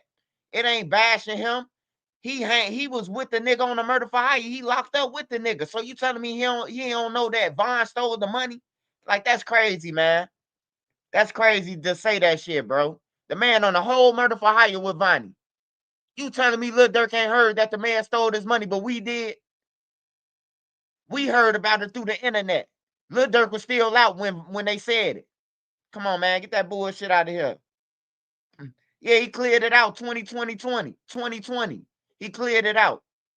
How the fuck that Lil Durk don't know?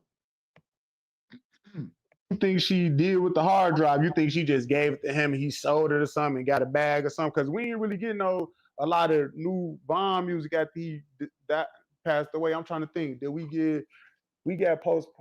We didn't get a lot of, like, you know what I mean? I heard he recorded a lot though. Oh yeah. He got another album coming out too this year. Yeah. Yeah. So if she allegedly stole the hard drive, what you think she did with it though? You think she just tucked it? Like, what you think? Or you think they weren't able to move it because? Damn. She said it on live. She said, yeah, and I gave it to Durk because what y'all gonna do with it?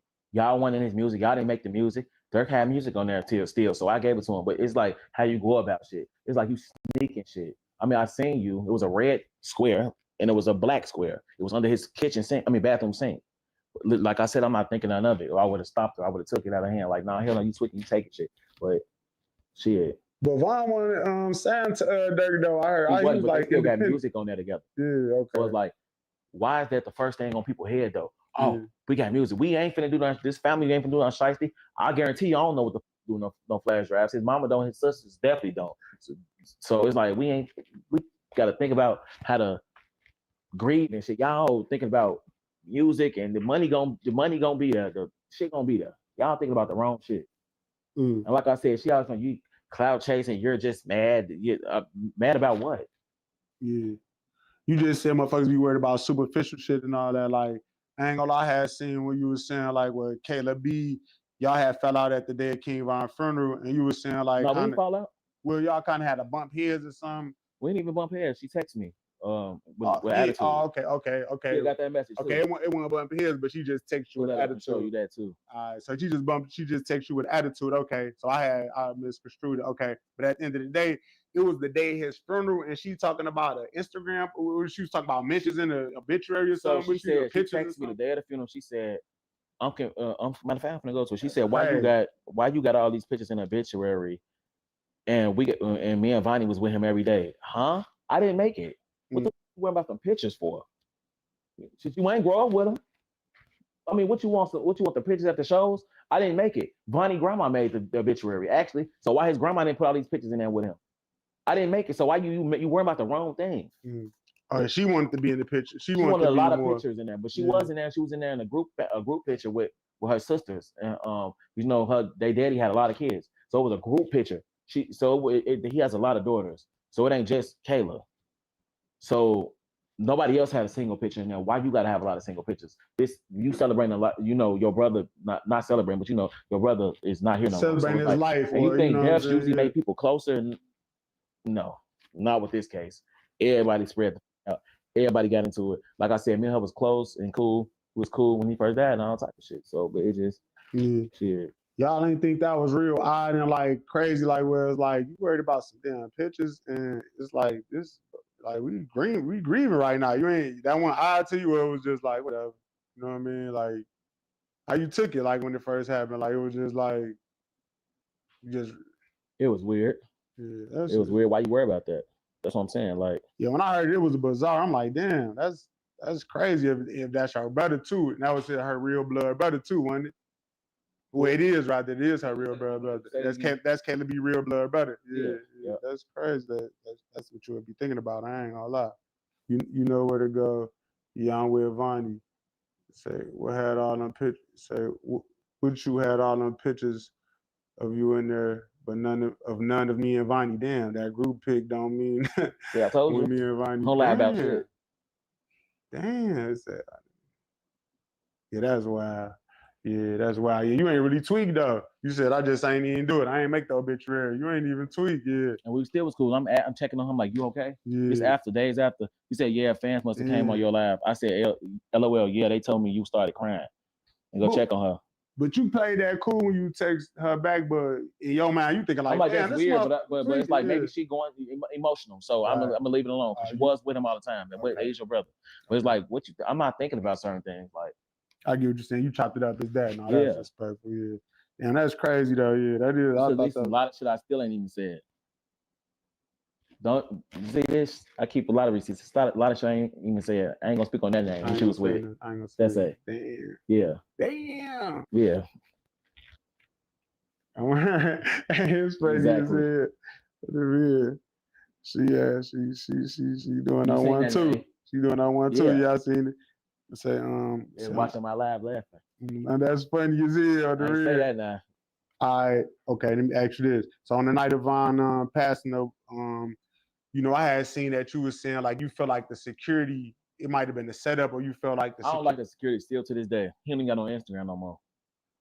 Nah, I ain't gonna lie. Von seemed like he kind of did what he wanted to do. If he wanted to fight somebody, you think that security could have stopped him? Security is there to protect. You here for him. You getting paid a good penny to protect the artist. How you letting the artist? It ain't like Von tapped him and said, "Let me go through," and he was blocking him. No, Von got the car on that video like we all seen and walked right on past. Security standing right there, big as hell. Security he used to be at my grandma's house when Von used to come in town and shit like that. So when him and his baby mama used to be fighting shit, he used to be getting like standing right there and Von like grabbing him like, no, this ain't gonna happen. How you protecting him against his baby mama, but you ain't protecting him about a random dude that's at a club? Not even a random dude, a car full of that's at a club. I'm confused. It didn't make sense to me when I seen that video. I'm like, wait, where's KJ? Because we, you know, he met my grandma before she died, all type of shit. He cool. So where he at? So I look at the video. I'm seeing him standing right there with that vest on. Why he ain't grab him? Why he ain't grab his arm that one? So after Von swung, why he ain't grab him? After that, even if we gonna let him do his thing, why you ain't grab him? Why you ain't right there? I ain't gonna lie. I'm gonna put myself in the security shoes. Can I do that? Yeah. So now look, say if I was security, Von got his guys with him. Right. He look like he want to beat dude up.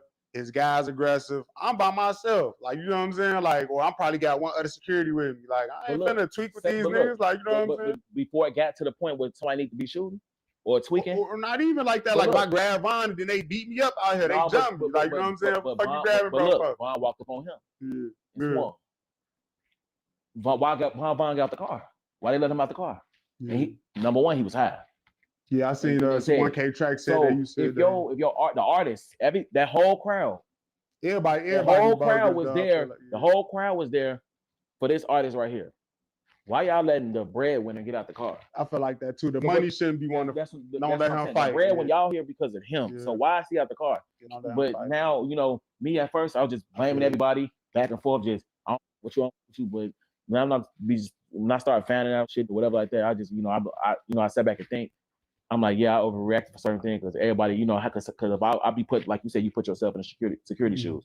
I put myself, if that wasn't my cousin, I put myself in, because somebody said, okay, so what the gonna do if you was there and they was shooting, you gonna run too? I said, before that shit happened, what I'm gonna do is, if I know he not in his right mind, high, drunk, because if I'm in the car, sloppy drunk right now, don't let me out the car, because I'm gonna make sure you don't get out that car, whether me and him right there fighting or not. I'm like, no, you're not getting out the car. I'm gonna stand by that door. So let it be me then, because I'm standing by that door and make sure you don't got the car. Somebody told him to get up. He was asleep in the car. Somebody told him to get up and get out the car. Why whoever told him that, why you ain't do it? Somebody woke him up. Yeah, When I they woke said him up, somebody he woke said, him get up. up. Yeah. Folks said, Yeah. y'all know he gonna fight.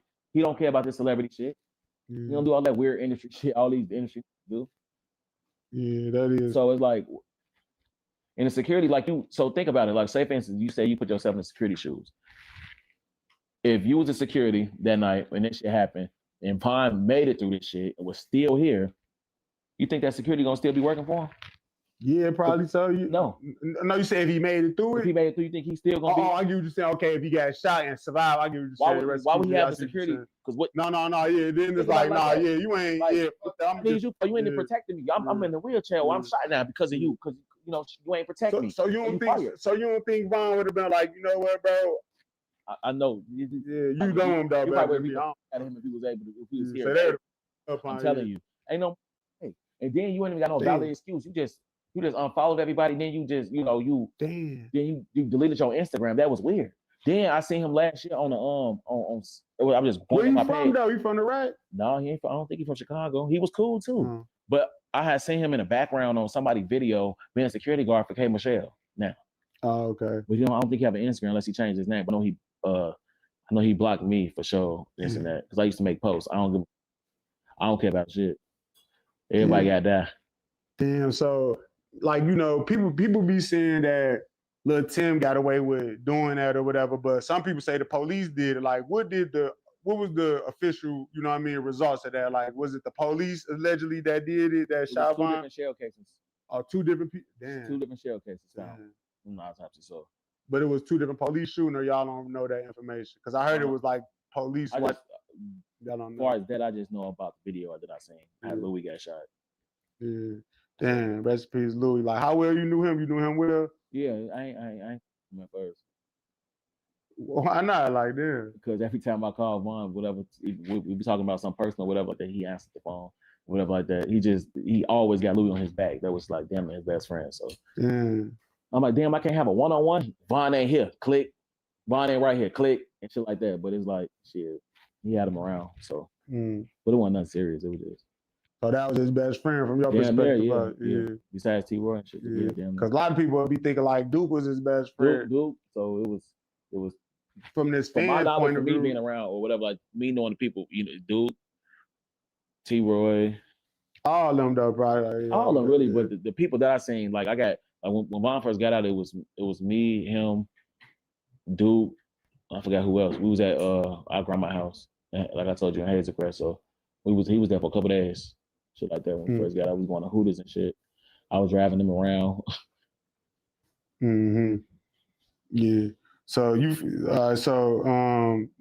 this, okay. So when Duke, like, rest in peace Duke, like that was a tragedy that happened earlier this summer, him and Youngin from the O or whatever. You knew both of them. Yeah.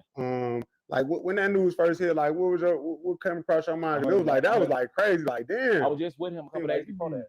Damn. A couple days before that, they had an Airbnb. I was just with them. This and that. And then we share each other lows and shit. So like that, if I'm somewhere, whatever like that, he'll if I needed him to pull up, whatever for something like that, that's why I share, he got my low and shit. So it's like I put all of them, but it's like out of everybody, it was Duke and shit like that. So damn, so that hit close. Yeah. Damn, gee, my condolences, bro. He asked me, he randomly check you good or whatever like that. Where you at? Shit like that. So he'll pull up, whatever. Yeah. He was older or younger than you? Duke older than me. Okay, eBay.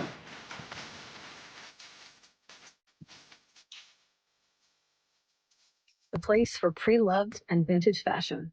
eBay, things people love.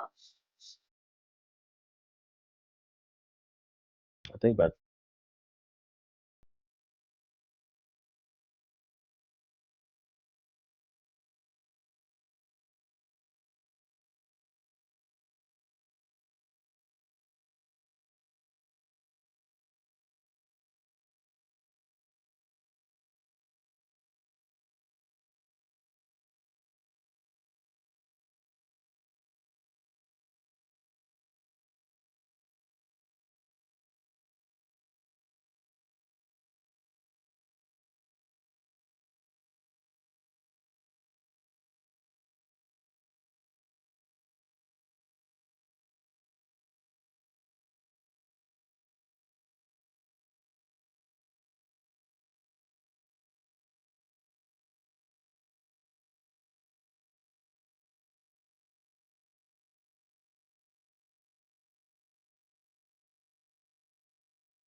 Good morning.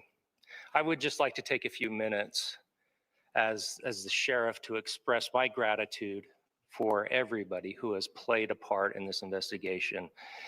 As you know, it's been a vast, a complicated, and a very, very fast-paced investigation. You're looking at people standing up here who are running on, if they got an hour's sleep in the last couple of days, they're probably lucky. It has been very taxing. It has been so impressive, speaking on behalf of the local law enforcement, to see the cooperation that we've seen in this type of case. Across the state, sheriffs, chiefs, our state partners have stepped up and have come to the call on anything that we needed. Our county chiefs have been phenomenal. Our Utah County Attorney, Jeff Gray, who's standing up here with us, has been phenomenal in leading us through this investigation. I would like to thank the federal government for their resources, their assets. Our local team here, our FBI team, has been extraordinary in helping us work through this and bring this person to justice.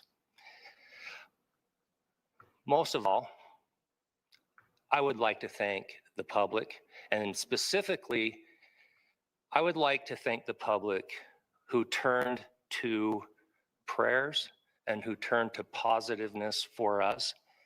I would like to thank them on behalf of the law enforcement community, because we needed those prayers. That's what we needed to get through this. We needed your support, and you gave it to us. We needed your patience, and you gave it to us. And I would like to thank you for the Kirk family, because that's what they need, is your support and your prayers, and that will get us through all of this. So thank you, everybody, for everybody that have stepped up. We've had such a phenomenal response to this. Thank you.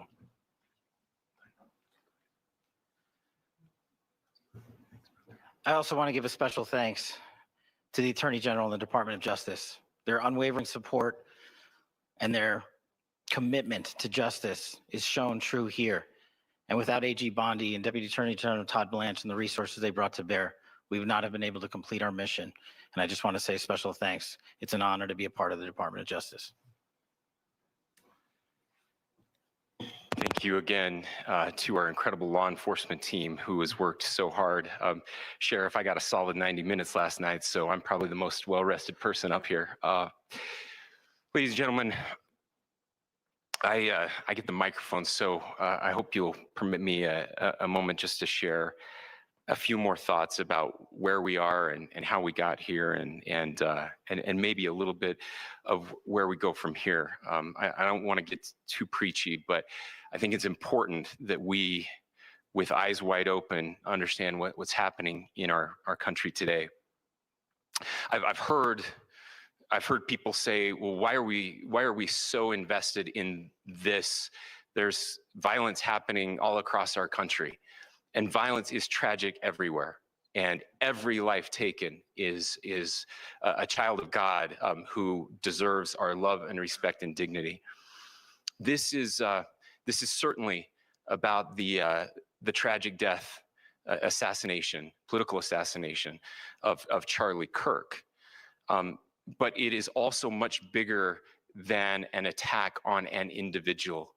It is an attack on all of us.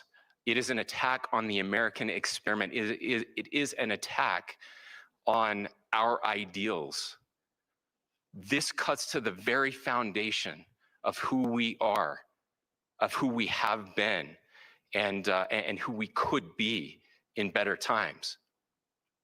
Political violence is different than any other type of violence for lots of different reasons. One, because in the very act that Charlie championed of expression, that freedom of expression that is enshrined in our founding documents, in having his life taken in that very act, makes it more difficult for people to feel like they can share their ideas, that they can speak freely.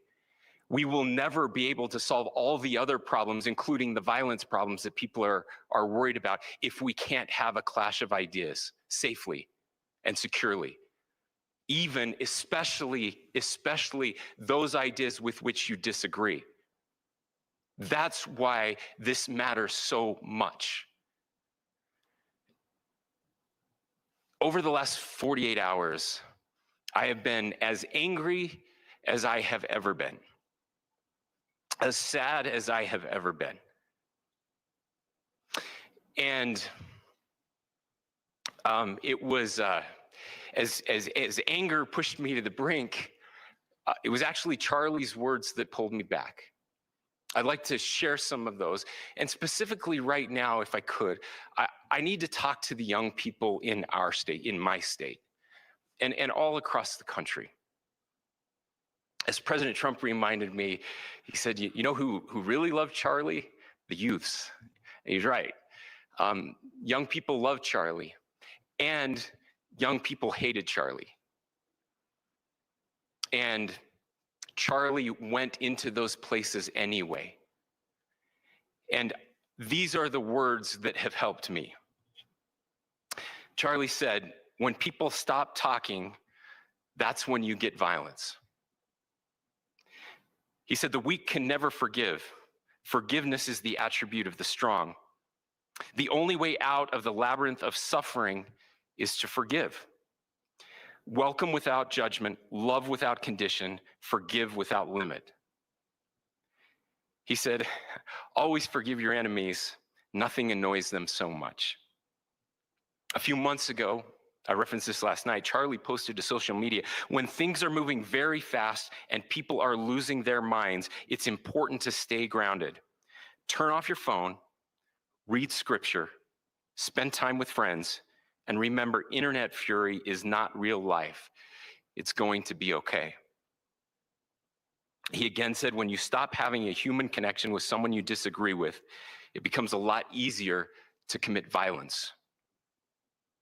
He said, what we as a culture have to get back to is being able to have a reasonable agreement,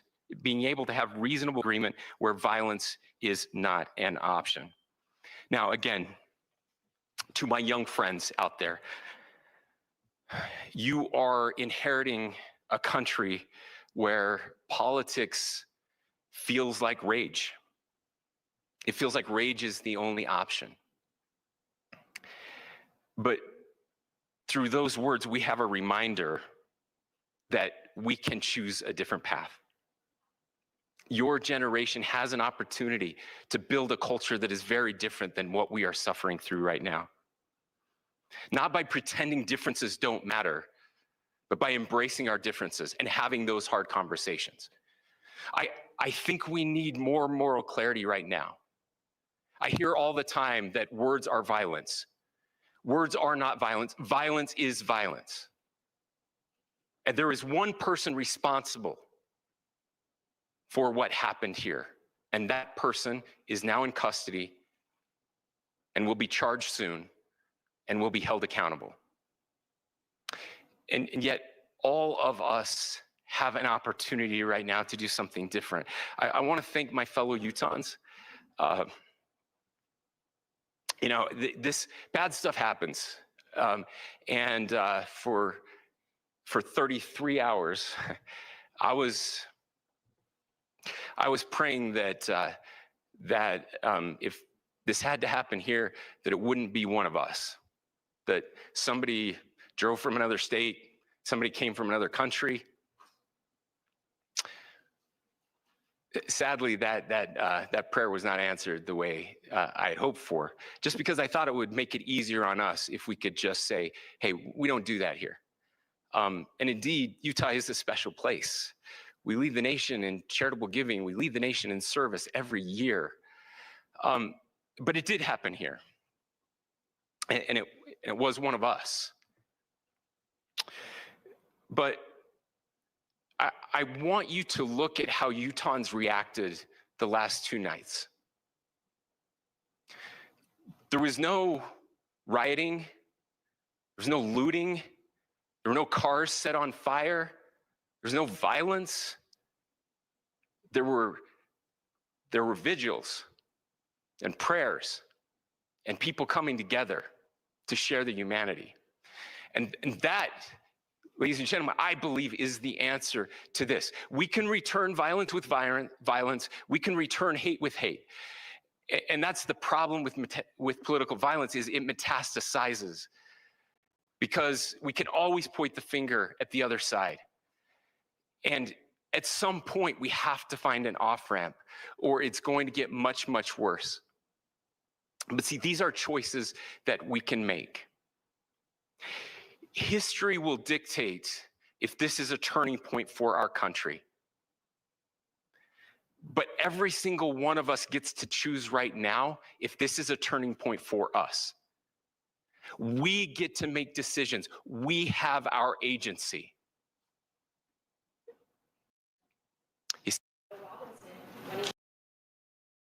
You deserve the best.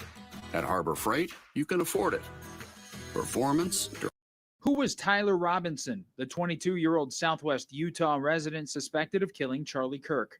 Officials said bullets found with the alleged rifle used had messages written on them. Inscriptions on a fired casing read, "Notices bulges, capital OWO, what's this, question mark. Inscriptions on the 3 unfired casings read, "Hey fascist, exclamation point, catch, exclamation point." Up arrow symbol, right arrow and symbol, and 3 down arrow symbols. A second unfired casing read, "Oh Bella Chow, Bella Chow, Bella Chow, Chow Chow."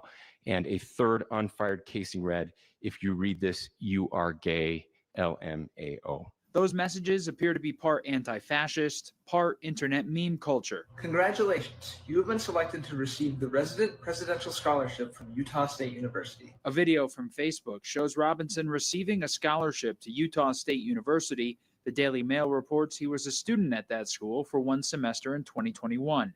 He had no political party affiliation according to voter registration records and didn't vote in the last 2 elections. Officials said a family member said he became more political in recent years. In the conversation with another family member, Robinson mentioned Charlie Kirk was coming to UVU. They talked about why they didn't like him and the viewpoints that he had. The family member also stated Kirk was full of hate and spreading hate. Photos from his mother's now deleted Facebook show a family apparently enjoying time together. There's also an apparent Halloween photo from 2017 with Robinson in a Donald Trump costume. No motive has been identified. Robinson was in his 3rd year of an electrical apprenticeship program at Dixie Technical College in Southwest Utah, according to the state's school officials. Utah's governor said charging documents, which could have more information on the suspect, should come early next week. Reporting in Washington, I'm Matt Gelka. Thank you for watching the ABC6 News YouTube channel, bringing you breaking news, stories, sports, and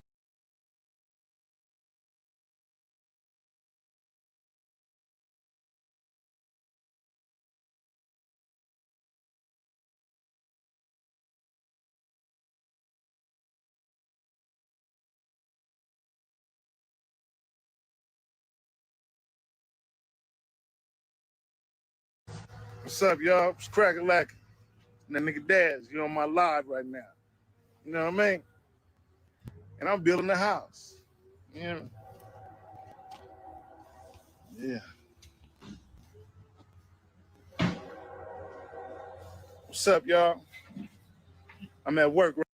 Also, a woman who was arrested with a lot of fentanyl. Now, just how much fentanyl? We're going to discuss that with our Tyler Fingert, who joins us live. And Tyler, I understand it was enough fentanyl to kill upwards of 12 million people. Yeah, Ariel, good afternoon to you. That's right. According to prosecutors and according to her arrest warrant, this woman was found with nearly 25 kilograms of fentanyl. And so you may be wondering, what does that look like in pounds? That's roughly 57 pounds of fentanyl, enough to kill more than 12 million people, which is everyone in the state of Georgia. And they also say that she is linked to a Mexican drug cartel. I want to show you what this woman looks like. We just got her mugshot within the last about hour or so from the Gwinnett County Sheriff's Office. This is 34-year-old Celia Lara Rios. She was arrested back in July in Gwinnett County by Auburn police. She was supposed to appear in a Gwinnett County courtroom this afternoon about an hour ago, but a short time ago, her attorney told the judge that they were withdrawing her request for bond. Here's what we know. According to Laura Rios's arrest warrant, Auburn police say she was found with 24.9 kilos of fentanyl. Investigators say she was trafficking the drug and is linked to the Jalisco New Generation cartel. Prosecutors say when she was arrested, she had a child in the car with her. According to the DEA, Laura Rios was found with enough fentanyl to kill more than 12 million people. Officials say it takes just 2 milligrams to potentially kill a person. It's unclear if the amount seized was all fentanyl or if it was mixed in with other drugs. Again, she was supposed to appear inside a courtroom here at the Gwinnett County Justice Center, but during that hearing, the defense attorney came up and said they decided to withdraw that motion for bond. It's unclear exactly why that happened. It's also unclear when she will be appearing in court once again, but this is a story we're going to be following. I should also mention she did request bond and did file a motion for bond, but according to the Gwinnett County Sheriff's Office, she has an ICE hold, so it's unclear even if she would have been even given bond in this case. Yeah, Tyler, very interesting. And, you know, for those who are streaming along with us or just joining, this arrest happened in Gwinnett County. And the Jalisco cartel that you were just mentioning, that cartel in the state of Jalisco there in Mexico, is one that we've heard a lot about in the news because we've actually been discussing some different news conferences that we know our Attorney General Pam Bondi has held with different updates regarding fentanyl and other drugs that law enforcement has been able to seize. So as we look at this case, what are the next steps for investigators and this woman as she progresses through the justice system? Fox, I'm your host, Mike Page. Thanks again for joining us. Well, there is more fallout right now from social media posts. Build a website you love with Wix, where your words create your brand, your opportunity, your breakthrough.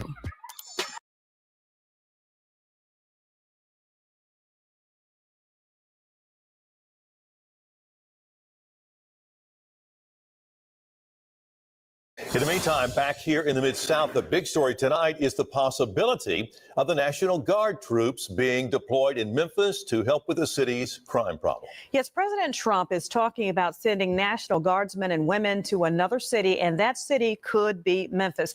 Our Mike Sirianni kicks off our Team 3 coverage in downtown Memphis tonight. And Mike, what's the latest?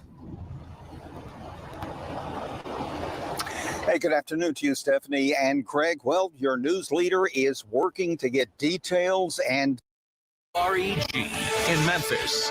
This is News Channel 3 at 4. Of Memphis that is standing here in solidarity.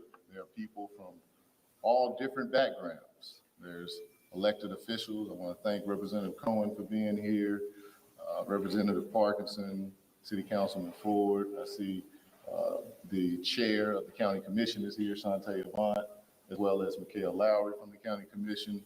We have business leaders, clergy, community members. We're all standing in solidarity for Memphis. And I know we have a lot of press here. This press conference will probably get broadcast in a lot of different places. And as the eyes of the world are on Memphis, I want the world to know that Memphis stands together. This morning, we learned that the president and the governor are looking to bring federal resources to our city, which include the National Guard, which they have the authority to do. I want to be clear, I did not ask for the National Guard, and I don't think it's the way to drive down crime.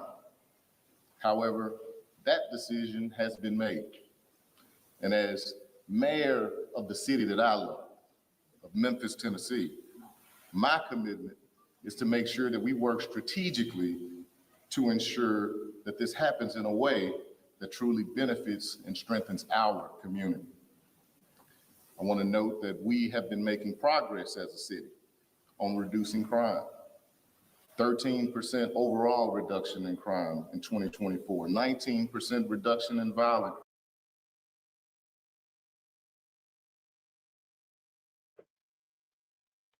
Hey, it's some sick ass people out here, man. Like, fuck politics, man. And it's to anybody who disagree. Fuck the politics shit. Fuck all that shit. The motive and all that shit. I thought safety's supposed to be first with anything. Like anything that we was taught growing up, safety first, right? Motherfucker just saying, man, fuck safety, man. We don't need nobody here to help us, man, or fuck safety. We want to keep on running around and smash and grab and all that goof ass shit. Hey, somebody gonna end up getting killed from a smash and grab. Somebody gonna end up getting killed from some shit. Just like the lady. They try to snatch her phone. I don't know if y'all remember this case, but this happened in like 2015, 14. The shorty's name was on a red line. It was a white lady. She was rich. She parked her car at the train stop to get on the train to go downtown. They had snatched her iPhone, and as they snatching the lady iPhone, they snatched her down the stairs. She died. They went to jail. Shit like that. They need to be off the streets, man. It's supposed to be safety first, brother. It's supposed to be safety first, man. Everybody ain't concerned about safety. Motherfuckers concerned about they political, whether they get an office or, you know. I think they should make a rule, man. If a motherfucker get in there and he hoodwink everybody, hoodwink mean a motherfucker lied about what they said they was gonna do when they get in there. If they lie, we got the right to take their ass back out of office, man. We ain't gotta wait no 2 years or 4 years and none of that shit. Your ass come right back out of there. You lied to the people, man. You put your right hand in the air, said you swear to do your job to the fullest extent. You lied. Yeah, these cities crazy, man. Just to be arguing with that shit, like it's such an easy decision, man. Y'all can't do the work. Let them come in and do that shit. Ain't nobody gonna shoot at the National Guard, bro. I know this for a fact. Cause you ain't gonna want to go to jail and do no National Guard time. You ain't gonna want to do no Army time. That shit probably at 100%, and you finna do all the days, and you probably got to do push-ups every motherfucking time you get out your bed. Some shit like that, you know. And as the eyes of the world are on Memphis, I want the world to know that Memphis stands together. Stephanie, no, we do not at this time, but that is a question that the city of Memphis is asking, which says that this will not be an overnight situation where we could see troops on Memphis streets next. Now, Lauren, now that we know the plans are official, how does Memphis stack up compared to what we're seeing in Washington, D.C.? Well, there are certainly some similarities here, Ruben and Pepper, but the thing is, everything about this structure, from the deployment orders to if they will be able to arrest citizens, is still being worked out between President Donald Trump and Governor Bill Lee. President Donald Trump announcing on Friday his intention to deploy the National Guard to Memphis. We have to see what this shakes out to be. I don't think we've seen something like this, particularly as a local law enforcement response, when there's not a hostile situation taking place. And with recent reports showing crime hitting a significant low in the area, the multi-phase plan that Governor Bill Lee announced is a continuation of local and statewide efforts already in motion. This includes something called Operation Viper, an FBI-led initiative working alongside local agencies to target and arrest violent offenders. So what could this actually look like once it rolls out here in Memphis? This year alone, we've already seen National Guard troops in cities like DC and Los Angeles, but still, not everyone expects the Guardsmen to take a frontline role. The enforcement may come in and try to take over the police department, the sheriff department, and that's going to leave a bad taste in the mouth of the citizens. The Tennessee National Guard has a long history of deployments within the state. In 1956, to oversee immigration in Clinton, Tennessee. In 1968, to stop riots in Memphis and Nashville after Dr. Martin Luther King Jr. was assassinated. And in 2020, following the killing of George Floyd during nationwide protest. It is still unclear what level of involvement or what specific orders Guardsmen will be given. If the governor and the president of this country enact dual authorization to deploy the National Guard to this city, they will have the right to arrest citizens. If the president enacts this, then they won't have the right to arrest. But from what we understand, this will be a dual authorization. As far as who does enforcement, the National Guard or the federal agents that come in should absolutely relinquish the authority and the arresting power and the enforcement to local law enforcement. And that could strain already tense connections. Memphis is working diligently to trying to repair a damaged image of law enforcement and a relationship that is definitely severed between the community and police. I don't think bringing the National Guard in helps. And the detail we just heard a few seconds ago about if there will be dual authorization is crucial because that's the difference between guardsmen having the ability to arrest citizens and not having that ability. Back to you all. Wait, if you were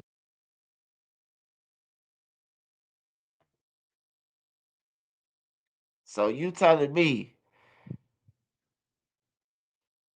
that some motherfuckers fresh out of high school with no criminal record can arrest me and lock me up, but the National Guard can't? Get the fuck out of here, man.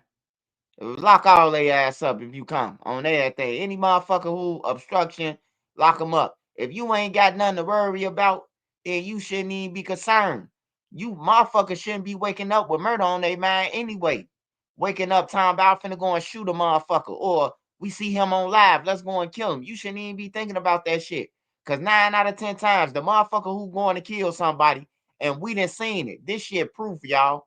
I ain't just talking. This shit proof. Look at everybody who go to jail. Everybody who go to jail for murders. Who got lawyers?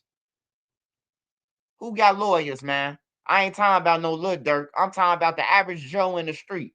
The average nigga in the street. The bloodhounds. What's his name? Bloodhound T Slick and Monty.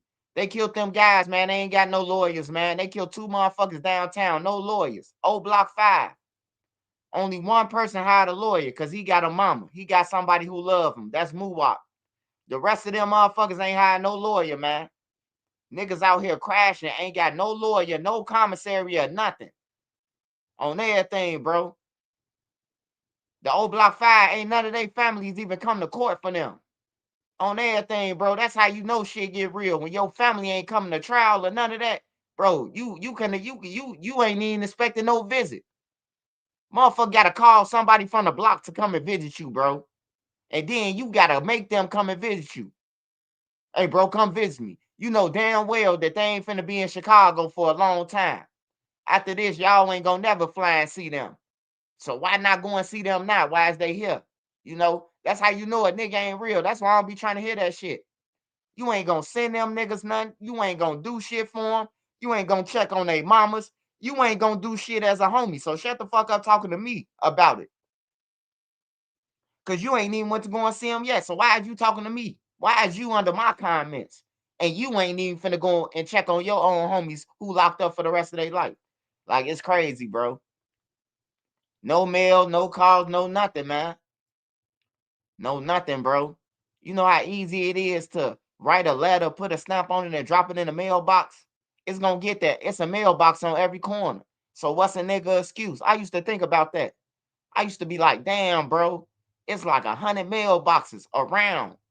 You know, by you knowing the trenches, you know everywhere where the blue mailbox at. So for a motherfucker not to send you a kite, a fucking envelope don't cost nothing, or a stamp don't cost nothing. That shit don't cost nothing, bro. That's how fucked up they is, though. They ain't even got that money. They rather say, man, I needed that blunt than send you a kite just to tell you to keep your fucking head up. You'd have been in and out the cars with these niggas. You probably in jail because of one of them. You ain't even get caught. I mean, you got caught, but they did the killing. But you got caught for it. That's how it be, though, man. But then you got to be a gangster and take the charge, because you know what they say. You know what you was into it with. So if I'm walking down the street, you kill a motherfucker, but the law say I did it, I got to go down far as the trenches rules, because I was walking with him. So I got to go down. So he get to live his life, sleep with his girl, see his kids, to go to the basketball gym and all that shit, and I get to sit in jail and follow orders. Lock up at 9 o'clock. 10-minute phone calls every hour. Say 10 minutes and then it renew, or 20 minutes in the joint. You get a 20-minute phone call. That's it. And then you gotta wait till everybody else get a phone call, because they got this little system in the joint right now that once your phone call over with, the phone gonna tell you you have 59 minutes before you can get back on the phone. On some real shit. You ain't getting on the phone like that in prison. Why you think ain't nobody calling from the prisons? I'm talking about the state prisons. You ain't getting on the phone like that, bro. You don't hear no nigga calling like that. Cause ain't no nigga trying to waste their phone call. You only get 20 minutes, bro. And everybody on the deck use the phone. If half of the deck use the phone, you only gonna get one phone call while you out a day. A day. You only gonna get one phone call. And if a motherfucker don't answer the phone, you got to get a phone to the motherfucker behind you. It sound good, niggas be talking about, I have my own phone in there. Niggas be lying. Like, some niggas do be on the phones, but everybody ain't had their own phone, bro. Like, nah, you lying.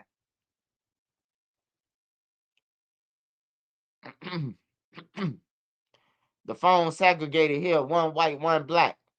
No, it ain't like that. Nah, I done been on the decks where you had a finball phone, uh, you had a finball phone, you had a phone for the 6, and then you had a mutual phone for the neutrons. I'd have been on the decks like that, or I'd have been on the decks where, like if you a neutron or you anything, you ain't getting on the phone.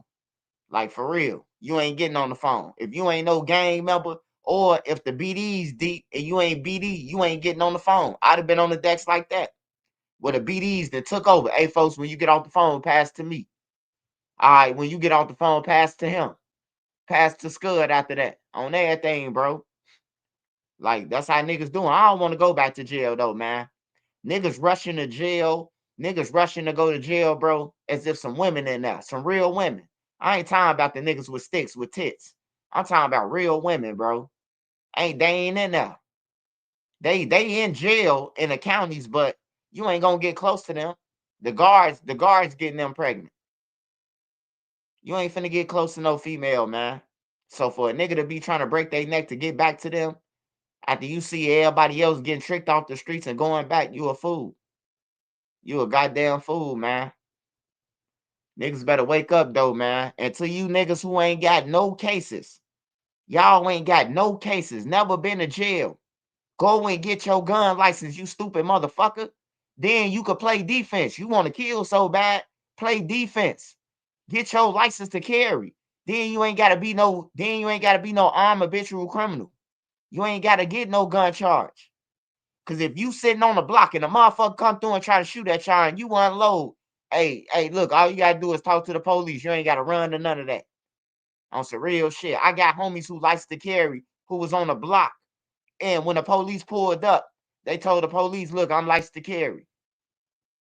Show the police they permit card. The police got the fuck on, man. They put their gun right back in their drawers, man. I'm telling you.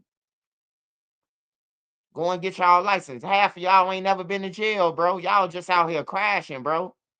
Y'all ain't even trying to wait. A nigga like me will be like, man, I'm gonna wait till I get 18, or I'm gonna wait till I get 21 to get my gun license or something.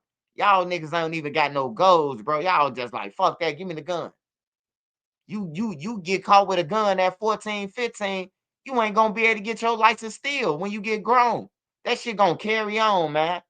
They be telling you that, oh man, your juvenile record, man, they be lying like a motherfucker, man. I done been in court 20 times, man, where they done read a nigga a juvenile record. He done been locked up for this in juvenile. He was locked up for this in 1997, 98. He went to juvenile for this. Like, that shit, they be lying, man. Talking about they don't use your juvenile. Bullshit. They can't bring it up. They can't bring over crimes over 10 years. Why they always bring it up then? That's how you get hit with the armed habitual. He had a gun in 2002, and then he got caught with another one in 2025. Armed habitual. They want to play with switches at 14. Yeah, man. I ain't gonna lie, bro. I tell my brother this, man. When I talk to him, when I do talk to him, I say I thank God for y'all, bro. Like, cause when I was in 6th grade, 7th grade, 8th grade, high school, my brothers never had a bag, a real bag. You hear me? So I got through high school, I was fresh. You know what I'm talking about? Mics every week, all that shit, bro. Like I was decent, man. I ain't have to be out there talking about I'm killing nobody or none of that. The gang members wouldn't let you though. If you was out there like Yummy, that was just like some rare shit, bro. It wasn't too many Yummies, man. And that shit with Yummy, that shit wasn't never supposed to happen, man. That shit wasn't never supposed to happen. It was just happened to be some goofy ass leaders with Yummy who looked at it like, fuck that. Why we gonna put in the work? And we got this nigga who gonna go over there and kill people, and they was sending Yummy off. And then when Yummy did the hit and killed the wrong motherfuckers and shot the wrong people, they end up backdooring them and killing them. So either way it go, Yummy lost. Yummy thought he was doing the right thing by being a flunky by shooting at him. He was young though, but I'm just using the term flunky as they sending him off. He think he doing the right thing by the gang members, by the BDs, and really now shit get hot. They want to sell their drugs. The police sweating the block now. They can't sell a bag of rock, or they can't sell a bag of rock or it blow. So now hey, look, we got to get rid of Shorty. He done made the block hot. That's some coward shit. That's some straight bitch ass shit. And then the other two guys who killed Yummy, they was kids. They went down for 30 years and 45 years. They did 30 years, and I think one did 30 and one did some more years, more than him. I was in Danville with one of the Hardaway brothers. We was in Danville. And yeah, that shit was crazy, bro. They sent them off. And then they told on them. They gave them up. That's how the Hardaway brothers got caught. They gave them up. The gang members, the same gang members who sent Yummy off, they told on the Hardaway brothers, man. Soon the police rolled down on them. Man, I heard the Hardaway brothers did it. You hear me? And now they in jail, bro. Get out of the gang, man. It ain't worth it, y'all. It ain't worth it at all, bro. Like fuck with who you fuck with because you want to fuck with. And to be honest, if you won't pick no sides, you will be able to go on every side. I don't give a fuck where you live at. I'm telling you, bro. If you don't pick no sides, and every motherfucker like, nah, that's bro, he cool. He don't be on shit. All he do is work, take care of his kids. You will be good, bro, if you don't choose no sides. I know some people that ain't in no gangs that could go on O Block, that could go on Tuckerville, that could go on No Limit, on everything, and everybody gonna show them the same love. They can go to JoJo World and niggas are, what's up, Scud? Cause that's how they molded they shit. That's how they molded they shit, bro. Yeah, I'm from over here. I was born over here, but I ain't got shit to do with what they got going on. If they kill somebody, don't come to me, nigga, cause you see me at work. That goes back to don't just kill anybody because they from that neighborhood. Cause that's some bullshit.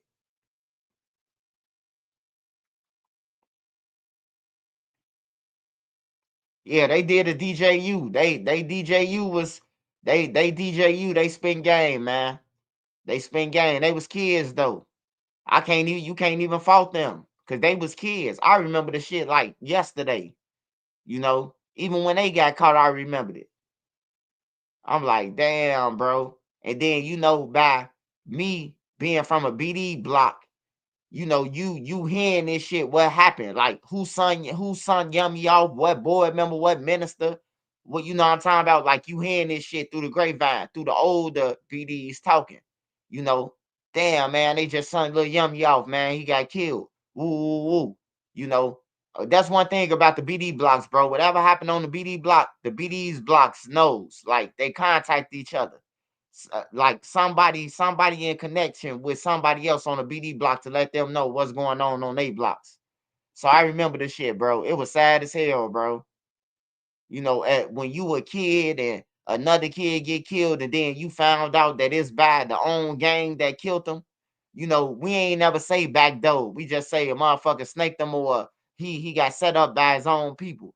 You know, that's how we looked at it back then. But now they backdoor. The BD's backdoor, young. If you want to say the terms now, it's a backdoor. But the shit been happening. The back door been open. It just that wasn't bragged about. Like the back door been open. Niggas been going over female cribs and get knocked off. Niggas been they homies telling them to pull up to get them and kill them. Like it been happening, but it ain't never been broadcast. Maybe it wasn't no internet. You know, it wasn't no Twitter or TikTok or Reddit. That's why you don't hear about it. Because it was way more murders back then than now.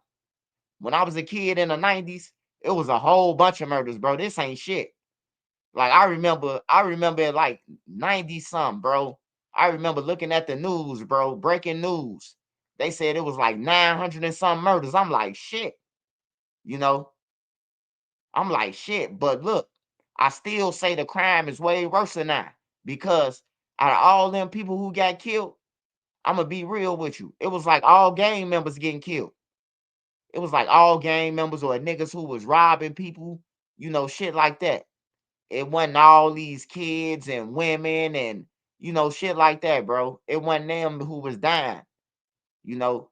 So maybe we ain't look at it like that. Now you got kids, 13, 14, 15. They got grown niggas shook. I'm talking about, I'm in a joint. I'm in Stateville. You know, when you in Stateville, y'all don't come out y'all cell ever, except for 4 hours on a weekend. For everybody who been to Stateville Correctional Center, NRC, y'all could vouch for it. You come out your cell on the weekend. They let you out your cell, and you go in this little dog cage outside. If you choose to go outside, you're going to stay out there. Whether it's wind, snow, or a tornado, you're not getting back in the house. You're not getting back in the cell until them 4 hours up. You can kick on the door. You can bang on the door. You stuck outside, bro. The guards will never hear you, bro. You can scream and say somebody got killed, and they still ain't coming out there to get you until the time up.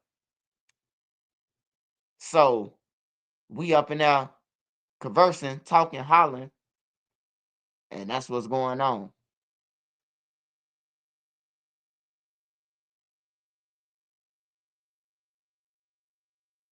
Yeah, now it's random. And his family, his friends, it's all that type of shit, jealous type of shit. You know? Like Lil Deuce. They say Lil Deuce got back door. Say Lil Deuce is over there dangling, the stangling, dangling. You know?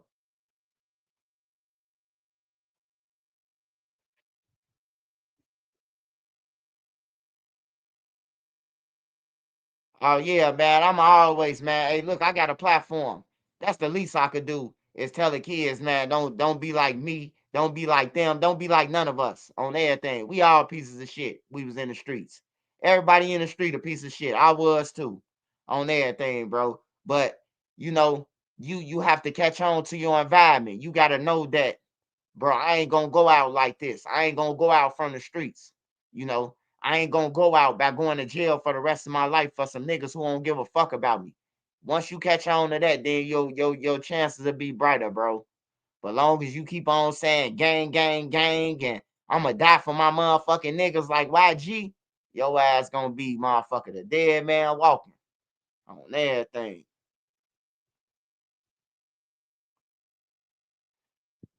Niggas be listening to too many songs, man. That's the problem. I'm a ride with my motherfucking nigga. Most likely I'ma die with my finger on the trigger. Niggas be believing that shit.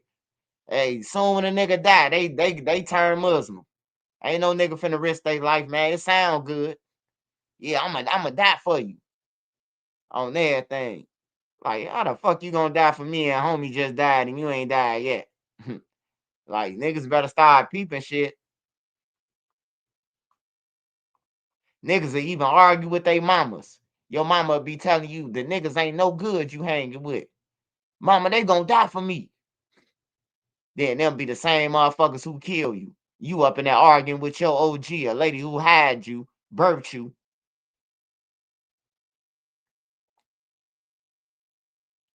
What type of mayor that Chicago need?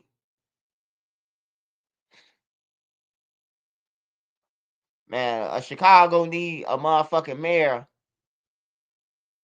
who from the trenches, who live in Chicago, who live in Inglewood, Woodline, Roseland, one of them neighborhoods, man. Not no mayor from Evanston, not no mayor who stayed in Oak Park or on the edge of Austin, where it's cool at.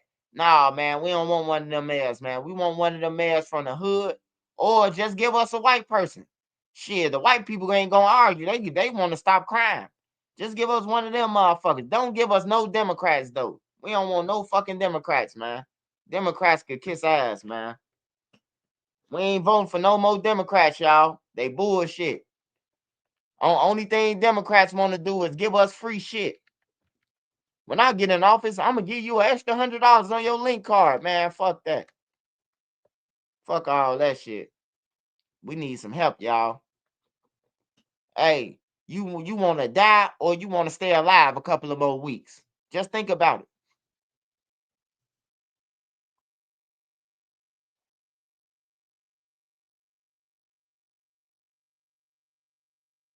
Yeah, then we got this motherfucker governor. We got this motherfucker governor who you don't even be in Chicago, dude.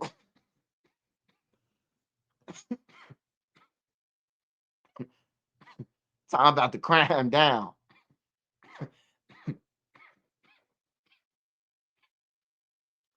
Hey, I got a question. Why wouldn't you want extra police? If Trump trying to give you Trump like fuck National Guard. We gonna give you the resources where you can hire 5,000 more cops. Oh, we don't need that. Well, you ain't for the people then.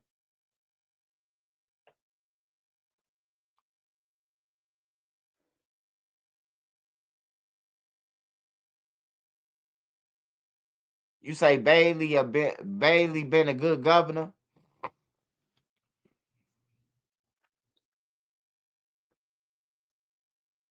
I ain't gonna lie, bro. We need some nigga who lost some family members, who tired of violence. We need somebody like that, bro. But we ain't voting for nobody just because they black either. On everything. Don't get it twisted. I don't give a fuck if you black no more. I voted for Obama and he tricked the shit out of us. On everything, bro. Obama tricked the shit out of us. I'm thinking Obama finna, it's the drill scene. Remember, Obama came in 2008. The drill scene kicked in 2011. Obama was the president, right? 2012, Obama was the president. 2013, Obama was the president. Kids was dying left and right. Obama never did shit, bro. He never did shit, bro. I stood in line, bro. I stood in line in High Park for like 4 hours, bro. Me and my homie. On everything. We was even smoking weed, bro. Letting motherfuckers go in front of us. Because we had to wait so long. We stood in line for like 3-4 hours, bro. No bullshit.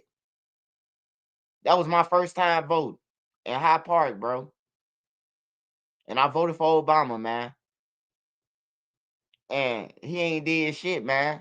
So when you say, oh, man, we got to stick together and shit, I be like, I weigh that stick together shit out. Stick together. Who got a motive in this time about stick together? Because everybody who be talking about that stick together shit, they got a motive. They got the motive, but saying stick together, They got some backdoor ass shit going on, but they trying to tell that we need to stick together. And then you got to end up watching these motherfuckers. They talking about stick together. Like, I ain't with that shit. I'm with everybody. I fuck with every race. I got white friends from high school, from elementary school. I got black friends. I love my black people.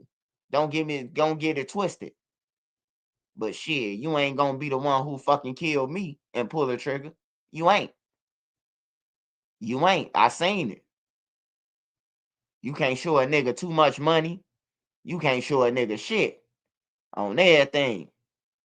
You show a nigga where you live at and your house nice. He'll be on your live and be like, oh, he in Florida and go and hit your motherfucking crib, man. That's how real this shit is. That's how real this shit is. A nigga come over your house. You invite motherfuckers over your crib. Trying to show them the good life and what you accomplished. Maybe it'll be motivation. You know, you remember how back in the day shit used to be motivation when you leave Chicago and go to one of your family members who had money. One family member holding in every family. So we had family in Detroit. We had family in Florida. We had family in, my granny was in Texas too. She had housing, real estate. So, you know, we used to go some places when we was kids. Motherfucker had a bag.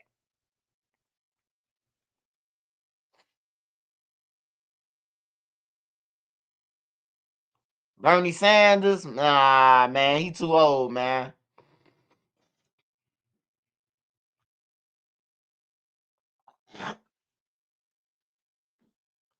Bernie Sanders, only thing Bernie Sanders time about. When I get into college, I'm gonna give everybody free college, man. Don't nobody want to go to college. You ain't getting nobody no free college, nigga.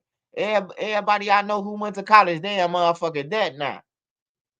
Everybody I know who go to college, they in debt, bro. Everybody I went to school with, bro.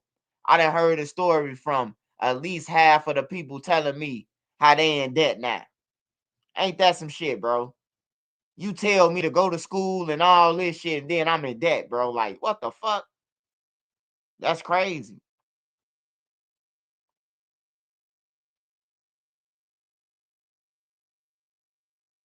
Yeah, that's all Bernie Sanders be saying, man. Free college for everybody. Ain't nobody trying to go to no motherfucking college, nigga. What else you gonna do?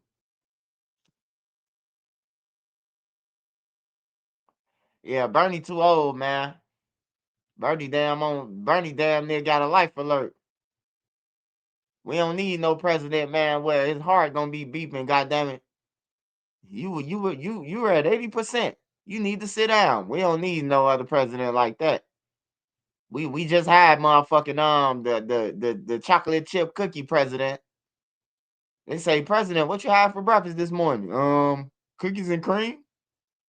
I'm like, yeah, this motherfucker Biden, he got to get up out of that, man. And then this nigga fell asleep doing a speech, man. He nodded off doing a speech. I say, nah, man. Nah, man. We got to get him up out of that, man. We got to get Biden up out of that, man. The funniest shit with Biden, though, when President Trump say,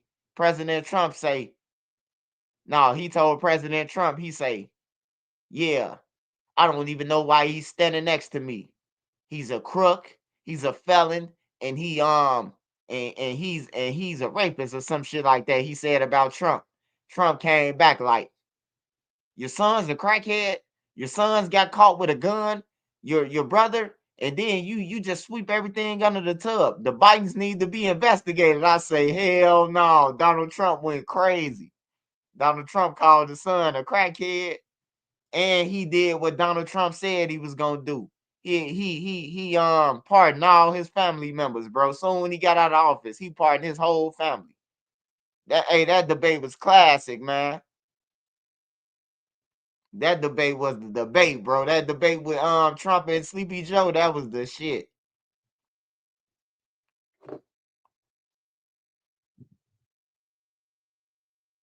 Yeah, I think Donald Trump black, man. I ain't gonna lie. I think he black, bro. He just in a white body, man. Cause the shit he say, like he don't hold by, bro. You can't say he racist cause he treat white people. He just told the lady, he said, "Are you in the third grade or the second grade or something?" He said, "You're spreading false information." He said, "Look, I'm not going to war with Chicago. I'm just coming to clean up the crimes." On my mama, Trump called the lady dumb and everything, bro. I said he don't care. Hey, look, who you want? A president who gonna say what he feel, or a president who a puppet like Obama? Man, he a puppet, bro. My fellow Americans, and we're gonna come and help you, and we're gonna do this and do that and do that. That's bullshit. That nigga shouldn't even have no motherfucking museum on 63rd. That nigga ain't did shit, man. All them people died on 63rd when he was president, and now he got a library around that motherfucker. Come on, man. Fuck out of here. They might as well get Trench's News a library.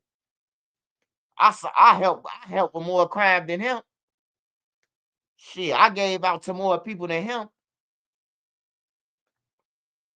I need a library, a presidential library. Talking about it's gonna help the community, man. They kicking everybody who broke out. Good luck with that one. The motherfuckers who voted for him. Now everybody who voted for him got to get out their cribs. That's by High Park, where the thing at. Ain't that some shit? Y'all talking about Obama did something. He ain't do shit. I'ma say this again. The people who live by the Obama Center, they gotta leave their crib. They trying to kick them out their crib, raise the rent. You hear me?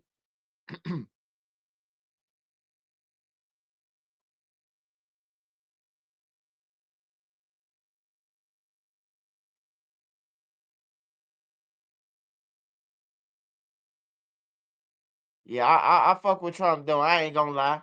It ain't no secret. I fuck with him. He be saying some off the wall ass shit too.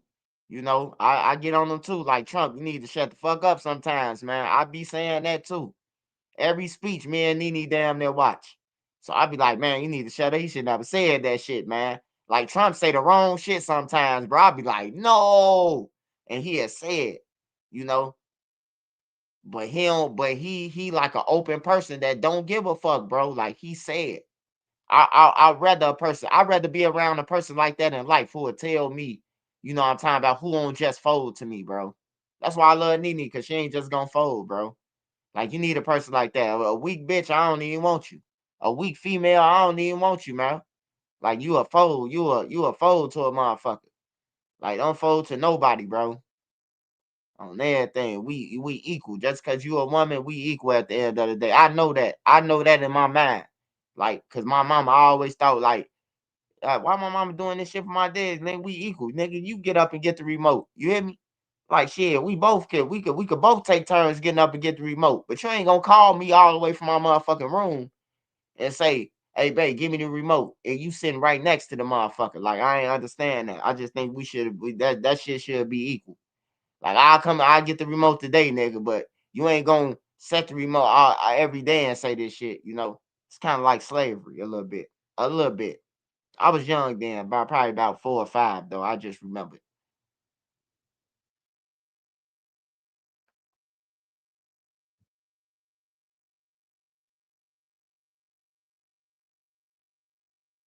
He say I'm a ninja from Oakland and I have a mega hat. Yeah, ain't nothing wrong with that, brother. Ain't nothing wrong with that, man.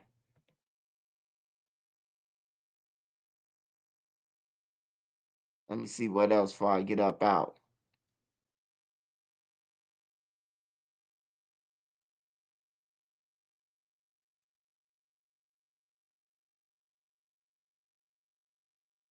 Yeah, it's gonna be a long weekend, man. If you in Chicago, man, y'all be safe, man. Y'all be safe. You got the guy with the gimpy leg. He just got killed. Lil Deuce.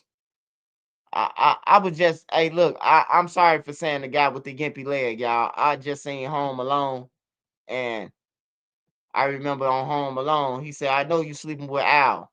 Al with the gimpy leg. You know, that's what I was thinking about when I just seen Macaulay Culkin. So I don't disrespect the dead or none of that. You know, I just seen him. That's why I just said Al with the gimpy leg. But yeah, they killed Lil Deuce, and you know, just to give you a little inside information, man. It's finna go back and forth, man. I don't know who they finna target or none of that. I can't tell y'all that. But it's finna be dangerous as fuck in Chicago for a little bit, you know, for a little bit.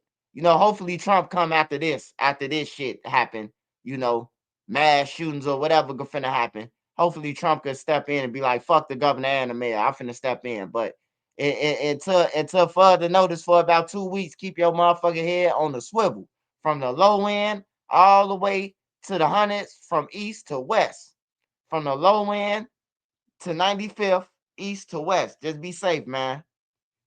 If you link with any of these guys linking up, just be safe. Keep your head on the swivel. Or if you into it with Lil Zay and them, keep your head on the swivel. That's all I'm gonna say on everything. That's all I'm gonna tell you, man. We done seen Lil Zay and them homies now. They done got caught riding around with 20 guns 2 times in a row. They don't give a fuck about riding around with a gun. That's evident, first of all. That's why I'm saying that.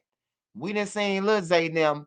When the police opened that trunk, they had choppers, they had AK-47s, and them motherfuckers look like Rusty. They look like the old guys before them killed some motherfuckers and said, huh, Y'all in the streets now. Y'all can hide these guns. I'm telling y'all, man.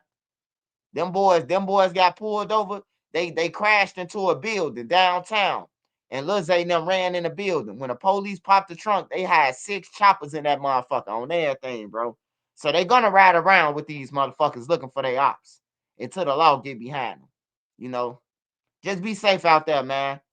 Don't be hanging in no get-togethers or none of that. Y'all know these niggas be in tour with niggas. So don't be outside, females, because that's who getting killed. The females, the babies, and the aunties. On everything, bro. So just be safe. That's all I can say to that. They lost their homie, man. Lil Deuce was like the top dog for over there. You know, Lil Zay just got the money. Lil Zay got the money, but Lil Deuce bigger than Lil Zay on the street level side, you know. Even though he broke, you know, the killers always, you know, they always shine in the trenches, but you are nobody on the internet because Lil Zay got the money. You hear me? So just be careful, man. It ain't just gonna be no they didn't kill Lil Deuce and then everybody laughing, ha ha ha ha ha. They gonna try to strike at any motherfucker. I'm telling y'all, man. So watch out for them motherfuckers, the bandits, the little baby kids from across Western. Watch out for them. Keep your head on the swivel. I ain't telling you nothing wrong. I'm not on nobody's side or none of that. I'm not THF. I'm not old block Tucaville or none of that. I don't even like the killing, bro. Cause it ain't y'all killing over shit. Y'all killing cause a nigga said y'all was dirty or like Lil Zay and them. Lil Zay went on the rant because his family members because some nigga saying free him. What you expect for a nigga guys to say? They don't give no fuck. That's they homie. So I wouldn't even been woofing at them or talking to them because that add on the ops. The shit that he said to 600 was irrelevant to 600 really because they gonna say rest in peace to bite down regardless. It ain't they family. I had to learn that too, y'all. I had to learn that a person don't give a fuck about who got killed or none of that. I remember a motherfucker was laying on 37 and Vincennes in the extensions, in the extensions, in the extensions projects in Ottavy Wells. I remember a motherfucker was dead outside. Motherfuckers came out the building, came out the extensions building. I was with Brick. Rest in peace, Brick. Brick was outside too. Everybody walked over there, seen who it was. Motherfucker say, damn, y'all don't know the dude? Nope. Everybody walked off, bro. Nobody called 12 or none of that. He got a motherfucking bullet wound in his neck, bullet wound in his chest. Everybody walk off. Everybody say they ain't know him. Everybody was running out the building. Who is that? Who is that? Like, I don't even know him. Everybody went back to their normal routines. Nobody gave a fuck about the guy who was on the ground with a hole in his neck. I'm telling you, bro. That nobody give a fuck. They ain't pull out no cameras or none of that. Motherfucker like, damn, that ain't my family. I thought that was Lil Craig. It ain't him, you know, walked off. They ain't try to render him no aid or none of that. Motherfuckers don't give a fuck. My folks used to hide those around 7.62 rifles 2010 days. I know about them. Yeah, it wasn't none of that. It was like choppers when we was kids and shit, but motherfuckers had like Uzis, Tech 9s, Mac 11s, Mac 10s, shit like that. Like shit that you ain't need no switch. It already sound like a switch. You know, you ain't need no switch. That's why I don't understand like what's so special about this switch that you can't control. You might as well go ahead and get you a Mac 11 and just get caught with the gun charge. Or I don't know if a Mac 11 might be federal too though. But you might as well get caught with something else. You trying to be cool with a switch knowing that a switch carry extra time. I don't understand the switch shit, the switch movement. Maybe I'll never understand it, you know? Yeah, SKSs, y'all. I remember I had a SKS BB gun. I damn near put my cousin out with that motherfucker. I brought that bitch from Dick's in the suburbs. It wasn't Dick's, it was what's that shit? It wasn't Dick's at the time. It was another place. They sold BB guns, clothes. I forgot what that shit called, bro. They sell fishing shit. It wasn't Dick's though. But yeah, I had one of those SKS BB guns. That motherfucker was like a switch. Shit. That motherfucker had fully automatic and you could put it on fully auto and all that shit. We all got crazy BB gun, pellet gun stories. Hell yeah. I used to play with that shit until I got popped in my face with it. I stopped playing with that shit. I wanted to kill the person who popped me in my motherfucking face with that. Nigga shot me right on my chin with that shit in the projects with a BB gun, bro. And he put the motherfucking pellets in the freezer, bro. I was sick. Bro, I couldn't open my jaw for about 3 days at school. DCFS came to the school and asked me, did my mama do the shit? On everything. That's when DCFS used to pop up at your school and everything. DCFS don't give a fuck now. They used to then. I came to school, I couldn't open my mouth. The nurse called DCFS immediately. You hear me? Motherfucker popped me in my jaw with one of them when they put it in the freezer.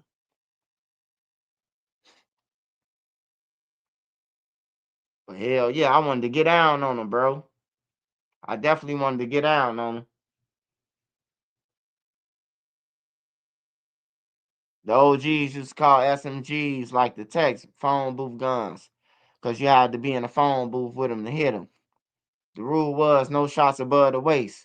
We all aim high, because people would claim leg shots.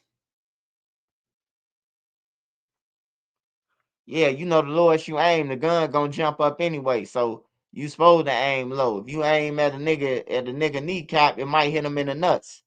You know that's the rule. That's a gun rule. You shoot the gun low, it's gonna jump up. You ain't gotta aim for no nigga head. Aim for his chest. It's gonna knock off his head. 9 out of 10 times, man. I ain't no gun expert though, man. I just learned that shit from the white people when they was going to the gun range back then. Before my peers knew that it was a gun range. My homie them in 8th grade, they parents used to go to the gun range. So they used to always tell us and shit like that. I hear them talking about tactical shit. And I'm just listening. And putting it together with my trenches, what I see in the trenches and playing with my brother and them guns whilst they gone. My brothers never be in Minnesota getting money. I'd be playing with their guns in the crib. I did it. I was a kid. But I ain't take their guns outside. I ain't had no phone to record me playing with the guns either. So I know where my brother and them guns at in the house, and they'll be in Minnesota. I'd be on folks THF. That's what we lived at. Before all them niggas was over there who claimed THF. I stayed over there. We stayed 4437 South Greenwood. And I'd be up in the crib playing with all my brothers and them guns. All of them. Crates of them motherfuckers. Just playing with them. All of them out on the bed in the crib.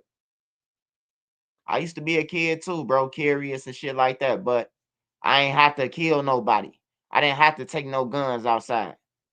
Nigga seen you with your school uniform on. They be like, he in school. Leave him alone. You don't get no pass if you got on the uniform. Nigga be like, oh man, he got on school uniform. Somebody out that crowd gonna be like, man, fuck that. He be with dude now. He on the picture with, and then pull up your picture. You know, they got the internet now, so a nigga could prove it now. Man, dude in the video with dude now. Look. Now you getting mosh pit. Now you getting stomped out around that joint. They make pellet gun ammo that would kill someone. Yeah, I just seen this protection gun. I was finna get. You know, for the kids and shit, the girls and shit. I was gonna get them that for Christmas. I seen it was a gun like a pellet gun, but when I seen what type of marks it leave on a nigga, man, it damn near knocked the nigga chest off, man. I say hell no. I ain't trying to get my daughter and them in jail and shit. I'm trying to get them some shit to protect themselves. Just in case a motherfucker want to act like they want to jump on somebody one day and everything. You can shoot that motherfucker right in her chest and she gonna fold. Oh, you popped me. You just said you was about to whoop my ass though. She forgot she said she was about to do to you until you popped her. I don't believe in violence, man. But I know the kids getting wickeder and wickeder. So, you know, I see little girls walking around with locks and chains in Chicago. I see girls walking around with knives and mace. I rode the red line. I still ain't dropped that content. I got content when I rode the red line. I rode the red line from 95th from 95th to Howard and back to 95th. And I was on the train with motherfuckers. and there was some girls got on there. They had mace, locks, knives, grease, all that shit. They was on their way to fight. And I say, damn, man, my daughter and them ain't gonna stand a chance, against these bitches with 4 locks and shit like that, But if they got this little motherfucking pellet gun that'll knock your chest off, she will.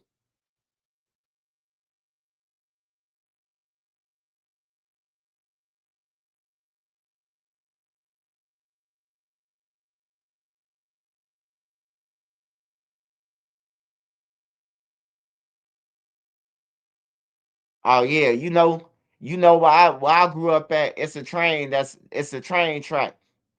It's a train track in between Lakeshore Drive. Like, look, I could come out the back of my project building, jump on the train tracks, walk across Lakeshore Drive, and be on the beach and be on the lake. That's how close my buildings was to the lake. On everything, bro. I grew up right on the lake. Like, it ain't shit exciting to me no more. Like, I grew up on the lake. I done walked on the lake, ran on the lake.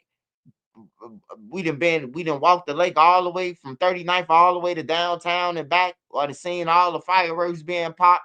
I done seen people get killed on the lake. All that shit. Like, it ain't exciting to me no more. People like, bro, why you don't be on? Man, that shit ain't exciting to me, man.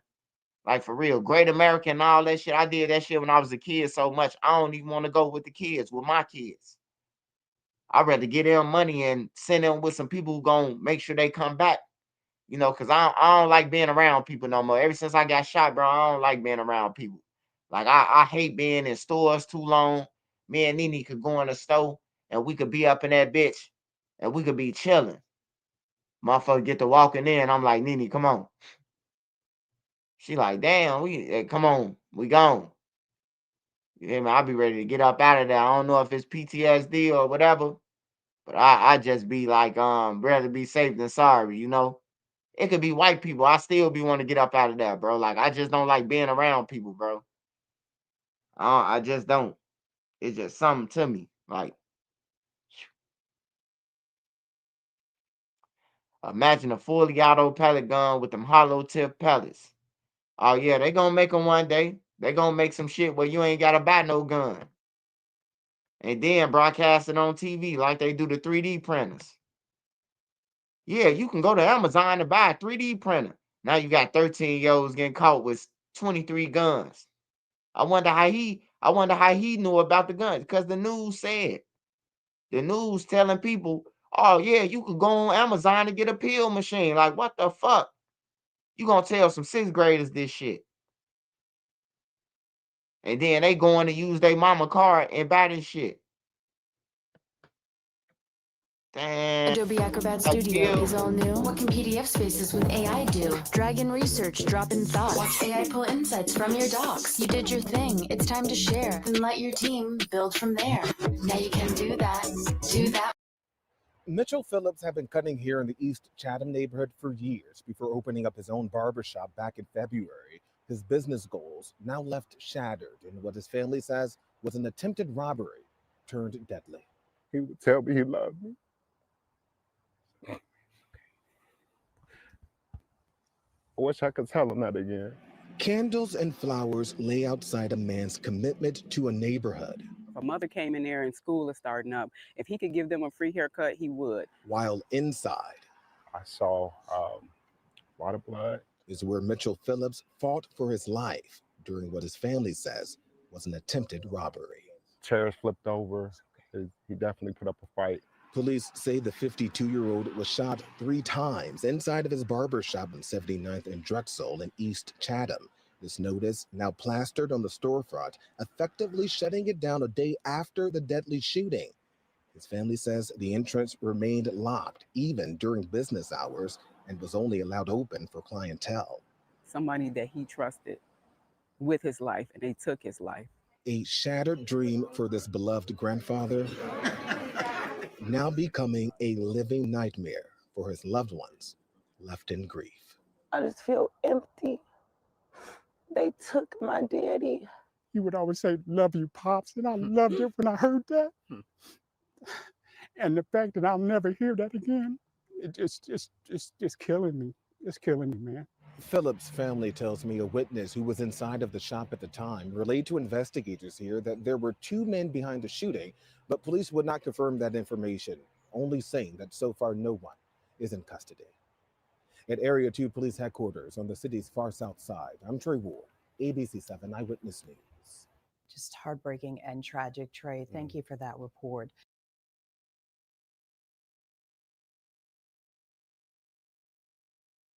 So here you go. Take a look at this video exclusive to us and now you that Memphis police saw unfolding in real time at their downtown command center. Officers say they spotted some people brandishing guns a block away from the city's most iconic street. Our chief investigator, Jessica Gertler, shows you what happened next and why this has MPD applauding that new center and its technology. The staff can select a number of cameras and they can post them up on the screen. So it's really game changing when you can zoom out that far and actually see things. Dozens of cameras watching over the city July 13th. It was 1:30 in the morning. Cameras zooming in and out, they're patrolling, right? Memphis police were stationed a block from Beale at the downtown command center. They were scrolling through live feeds while the entertainment district was still booming. So go ahead and press play. Lieutenant Delwan Waller gave us an exclusive look at what his team noticed on a camera that night. Here you see this individual. He actually has a weapon in his waistband, and the one behind him has one too. So they relayed that information to patrol officers. They see the officers coming, and then at some point they're going to walk back towards the vehicle that they're in. You then see blue lights fill the parking lot at Peabody and Rufus Thomas. The squad cars come, one guy takes off Towards Beale. What do we have on Beale Street? Entertainment District unit officers. So he runs into a swarm of officers and they're chasing him. And the cameras followed the chaos too. This angle shows the guy right there in the middle of your screen booking it towards the metal barricades. He can't quite clear it though. He falls, and like his buddies, officers detain him too. The officers are checking the actual vehicles and they realize there are guns and there are drugs. That's right. WREG investigators uncovered the court records stating officers found multiple guns in plain view just sitting in their car. They also found marijuana, a scale, and a pistol with 11 rounds in the magazine underneath the passenger seat. They say they also found 2 Glocks, both equipped with an autosear, which is a machine gun conversion device. It's highly illegal and allows a Glock to do this: fire 1,000 rounds per minute. So that is us spotting something and helping the officers in the field. The Downtown Command Center opened in late April, offering new tools to fight crime in the downtown corridor. Top leaders touted the AI-powered cameras that offer clear pictures and real-time monitoring. Some of the cameras belonging to businesses that voluntarily integrated their systems. What we do is we monitor the events of the day and monitoring from on high so that we can kind of provide protection in that way. Basically, this state-of-the-art facility is a mini version of the real-time crime center. But since officers can focus on a confined area, they can cycle through the cameras more frequently.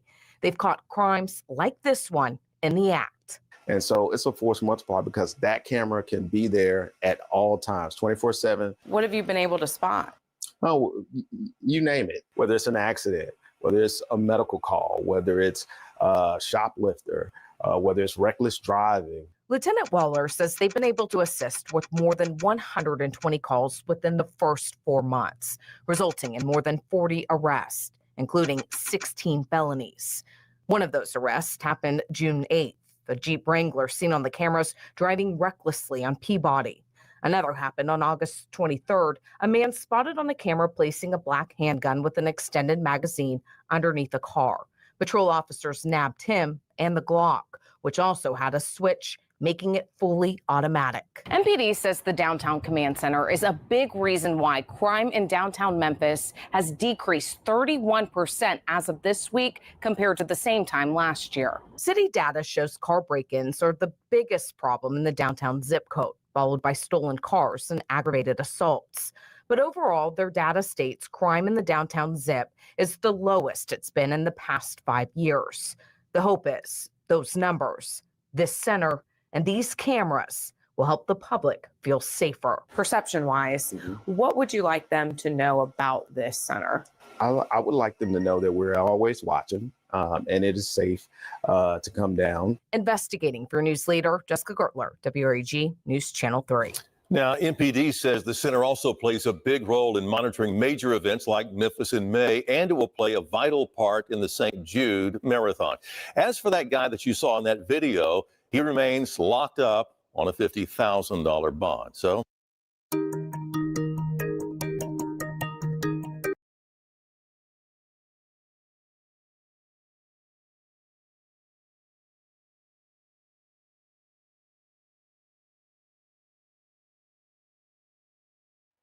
Mitchell Phillips have been cutting here.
The mother of a woman shot and killed in the South Loop is speaking out for the first time about her daughter's death. WGN's Jewel Hillary spoke with her, and she is in the South Loop now with more. According to CPD, the person taken into custody for allegedly fatally shooting 31-year-old Romika Meeks Blackman is released without charges. In the midst of her unbearable pain, Romika's mom says she's eagerly seeking justice. I want justice. She didn't deserve it under no circumstances. Gripped with grief, Tina McMiller's loved ones embraced her tightly as they gathered across the street from the intersection of Cermak Road near State Street, where her 31-year-old daughter, Romika Meeks Blackman, was fatally shot Monday morning after dropping her son off at school. We want justice. Described as kind, sweet, loving, very supportive, and an amazing mom, Romika was working and studying to become a nurse. Right before her death, police say a fight broke out. The suspect, who sources say Romika knew, allegedly pulled out a gun and shot Romika in the face, killing her, according to CPD. My baby was dropping her baby off to school. And what hurt the most is I didn't get my morning phone call. Police say since Monday's arrest, the offender has been released without charges. They wouldn't share further details other than saying they can't comment on specifics of ongoing investigations. The family is unaware of what the police are doing, so we can't answer those questions. What we would like is that justice come in the form of accountability. As the family seeks justice, community organizers are putting pressure on lawmakers to ensure laws meant to help curb violence are effective. They're also challenging them to do more. The state of Illinois, we're calling on them to open an office of civility. Civility has steps to be able to deal with the issue of violence.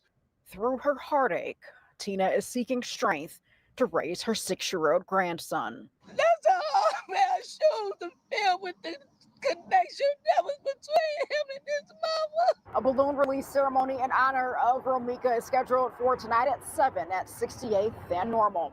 Reporting on the near south side, I'm Jewel Hillary, WGN News. Do you know the solar company's dirty little secret? Well, we are here to support an amazing baby. Anybody want a marker? Hurt, sadness, and broken hearts are expressed on this board for 31-year-old Ramika Meeks Blackman. I am broken. I am so broken. Surrounded by family and overwhelmed by grief, Tina McMiller says she's heartbroken after losing her daughter to gun violence. Friday night, many gathered in Inglewood to remember a woman who was loved by many. The love she showed everybody. Y'all showed it all.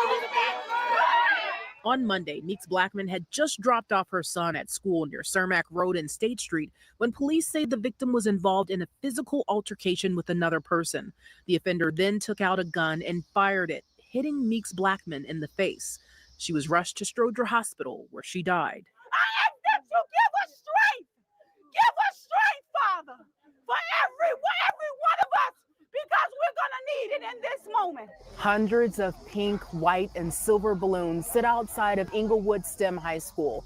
Her mother said she was a kind, loving, and sweet mother.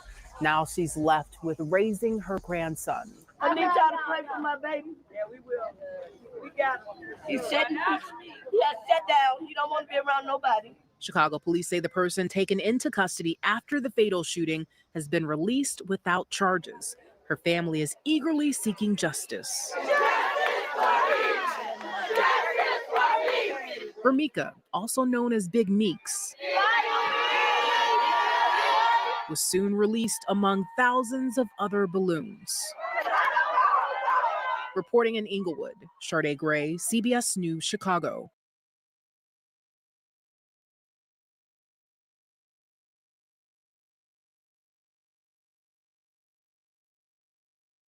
The gruesome murder case out of Camden County, the 48-year-old victim was last seen back in June. Today, prosecutors announced charges against 3 members of the same family allegedly involved in the killing. Action News reporter Trish Hartman is live in Camden with the latest on this investigation. Trish. Yeah, Sarah, there are many disturbing details in this case. The Camden County prosecutor says that a man, his wife, and his son are charged in this case. They're accused of killing this man and then dismembering his body. Months later, the victim, according to authorities, still has not been found. This is a pretty quiet street. A lot of families live here, so it's kind of surprising. Authorities say it was here along Baird Boulevard in Camden that the victim, 48-year-old Harold Miller, was last seen back in June. Now, Everton Thomas, his wife, Sherry Parker, and his son, Deshaun Thomas, are all charged in connection with his killing. Everton Thomas is charged with first-degree murder. Parker and Deshaun Thomas are charged with desecration of human remains. According to the Camden County prosecutor, surveillance video and cell phone data placed Miller at the residence on June 12th. Moments later, a gunshot can be heard in the video. Miller was never seen leaving the property, and he was reported missing by his family on June 14th.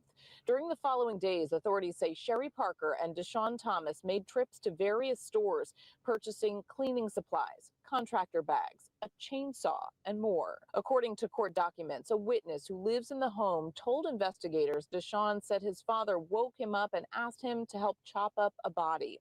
Another witness said there was a strong odor of what seemed like a decomposing body and heard power tools being used in the basement, adding that Sherry Parker said, quote, "A wife gotta do what she gotta do." Investigators say surveillance video showed Everton Thomas and Deshaun Thomas making several trips to the Tamarack Apartments dumpsters, where they dumped several large trash bags. Neighbors were horrified. It's terrible, man.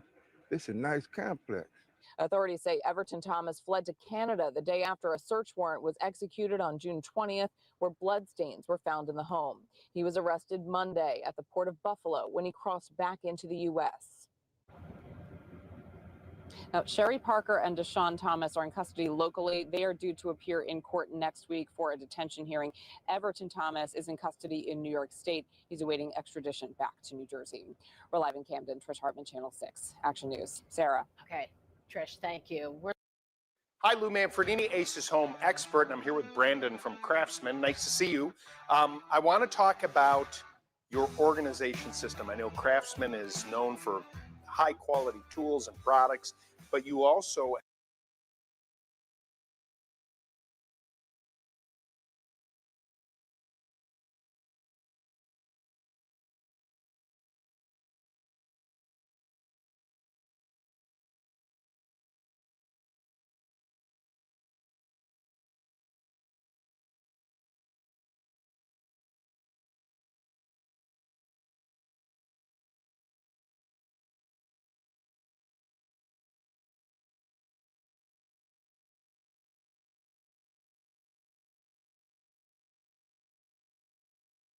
11 tonight, a man says he was trying to keep a woman from shooting his children after she hit his car in Atlanta. I'm Blair Miller. And I'm Tracy Hutchins. He gave us this dramatic video of their encounter. It all ended with a gunshot. Atlanta News First, Alani Latang is live downtown to explain what happened here. Alani? So Tracy, Blair, the father in that video tells me that it started when the woman hit him and then she tried to flee. She eventually stopped in a neighborhood here in downtown Atlanta, and then she pulls out a gun, waves it in his face and his teenage son's face. The team captured the whole thing on camera. A man is not gonna call me. A hit and run on the highway turned street tackle. You don't care who's in this car. You just hit us. You didn't stop to check on us, make sure we're okay. You didn't care. The man in the video, Brandon Parker, says this woman hit his car on I-20, crossed over multiple lanes, then took the first exit. In the car with Brandon is his 2-year-old, 8-year-old, and 14-year-old sons. With police on the phone, Brandon says he follows, hoping his teen can get a picture of the woman's tags and license plate. She pulls onto a road, stops in the middle of the road, jumps out. She's being belligerent. She tries to get in my face. I don't really know. Don't touch me. The shot missing their feet. You really don't have time to think. It's really just a response type situation. All I'm concerned about is just don't hurt my child. Like, we can work this out. It's not that serious. We both got insurance. Brandon's 14-year-old son is recording this altercation. His 2- and 8-year-old sons are sheltering in the car. Everything I did was to keep them from getting shot. So I'm watching the gun the entire time, and I'm able to kind of hip toss her and slam her head into the concrete. When I do that, it knocks her unconscious. I'm able to get the gun. Brandon says the woman comes to, then flees before police arrive. I let her go. You know, I stopped because self-defense only goes so far. It's not self-defense if I'm trying to chase her and grab her and pin her down. In that moment, I wasn't thinking like that, but thinking back, you know, I should have made some different decisions because it could have cost my child their life. The day started like this. When Brandon drove from their home in Alabama for a day trip to Zoo Atlanta, that joy faded after getting hit, leaving them with thousands of dollars in damage. This was scratch marks. Stop playing with these folks' kids. Because people out here ain't gonna play with you. We're still working to confirm the woman's identity, but Atlanta police tells us that they do have an incident report for this case. Reporting live downtown, I'm Alani Latang, Atlanta News First.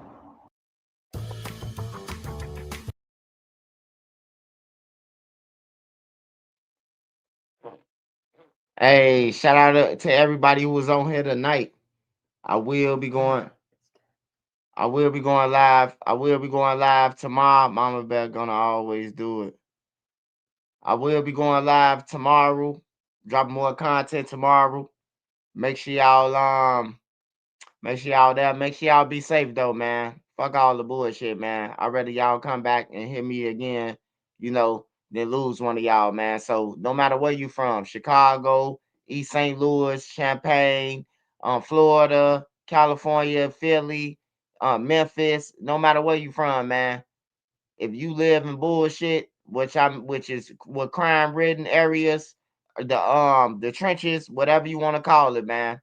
Keep your head on the swivel, man, until you can make it out. Or if you got some family somewhere else and you can lay on the floor or in a closet. Hey, look, you rather sleep on the floor in the closet, man, than have to look over your shoulders, man. A smart man to sleep on the floor. Hey, auntie, you got a little more food in the refrigerator out there for me, you know. I eat bologna sandwiches just to get out of this shit that I'm in. You know, sometimes you got to do what you got to do, man. Hey, but until then, I'll see y'all tomorrow. I appreciate all y'all. Shout out to all my moms that was on here tonight. I appreciate all y'all, man. I can't say all y'all names because the thing is I gotta go all the way up. But you know, Tommy Shermer, Dustin Turner, Trap God, all y'all who was on here, I appreciate y'all, man. Every night I be seeing y'all. Shout out to y'all guys, man. But other than that, shout out to all my mods though. But shout out to them. I do be seeing y'all on here on this joint, you know, 24/7. Ricochet 43, what's up? That ain't Kenny Rogers, is it?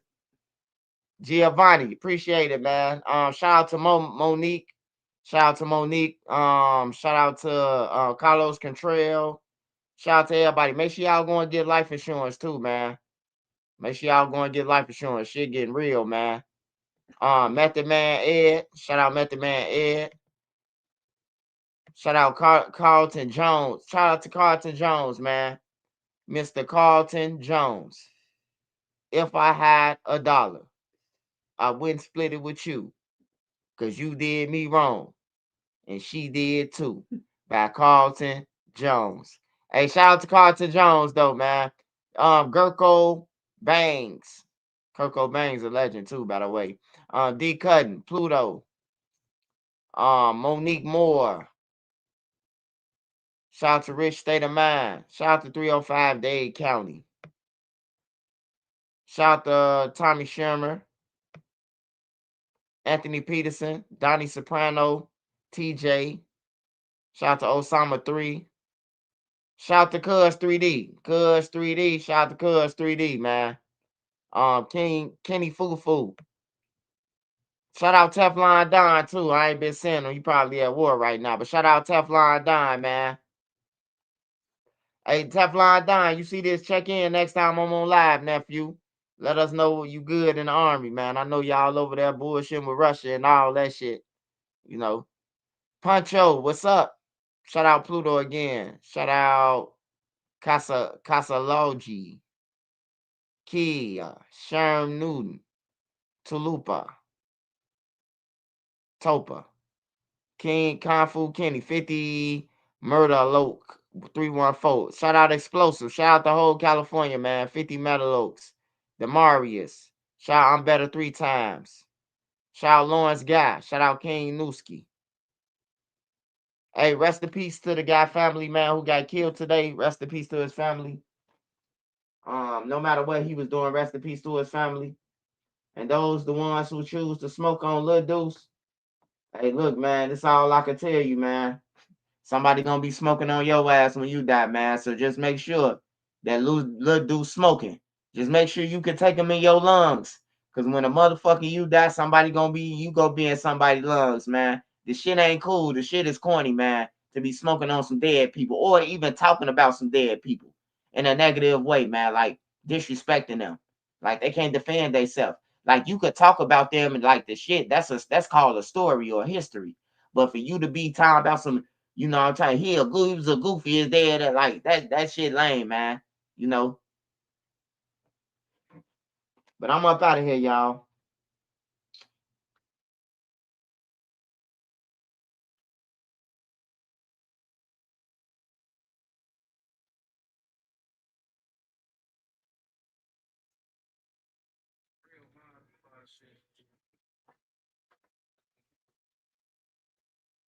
Shout out Trenches Citizens, nigga. Shout out NC. Shout out Made Media. Shout out Swap. Shout out Queen. Shout out B. Shout out Nene. Hey, make sure y'all go and follow PTP TV, man. Make sure y'all go and subscribe to his channel. He do got one of my latest interviews over there I did with him. Let me pull up his page.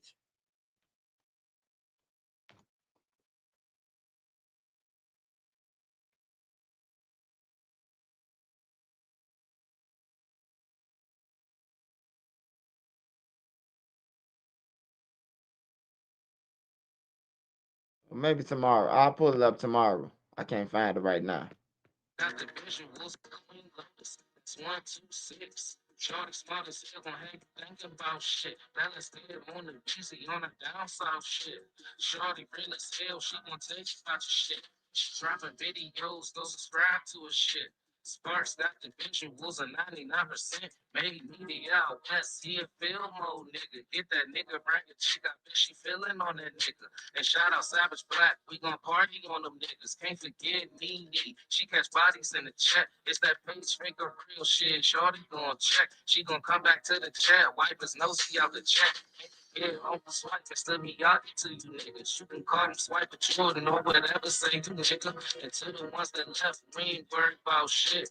But make sure you like the video before you hit. Not only like the video before you dip, but go to my other videos if y'all got a little time and go and smash the like button on them and just watch it for 30 seconds, man. I love y'all.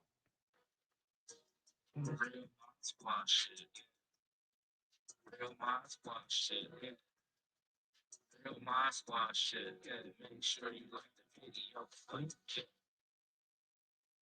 Mod Squad shit. Shout out Adia, man. Adia, what's up? Shout out Adia, man. I hate that I'm getting off Adia, but I got to take the kids somewhere in the morning. So it's all love, though. I'll be on tomorrow, though. I'm going live every day for now, man. I gave the people an opportunity, the opportunists, I gave them a chance to eat. I'm finna eat now. Y'all got to get out my way now. I gave y'all a couple of days to, well, I got off the internet and left y'all alone. Now I'm about to be like a vampire.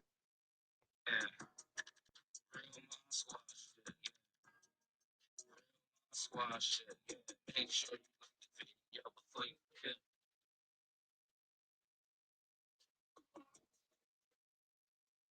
Shout out Dro the Mob. Shout out Dro the Mob, man. I'm up out of here, man. Love y'all. Appreciate y'all's support. Make sure y'all be safe, man. Y'all ain't catch this on the read tomorrow. Make sure y'all go and subscribe to PTP TV, man. You got my latest interview. I'm gonna put that up there tomorrow. I'm out, y'all.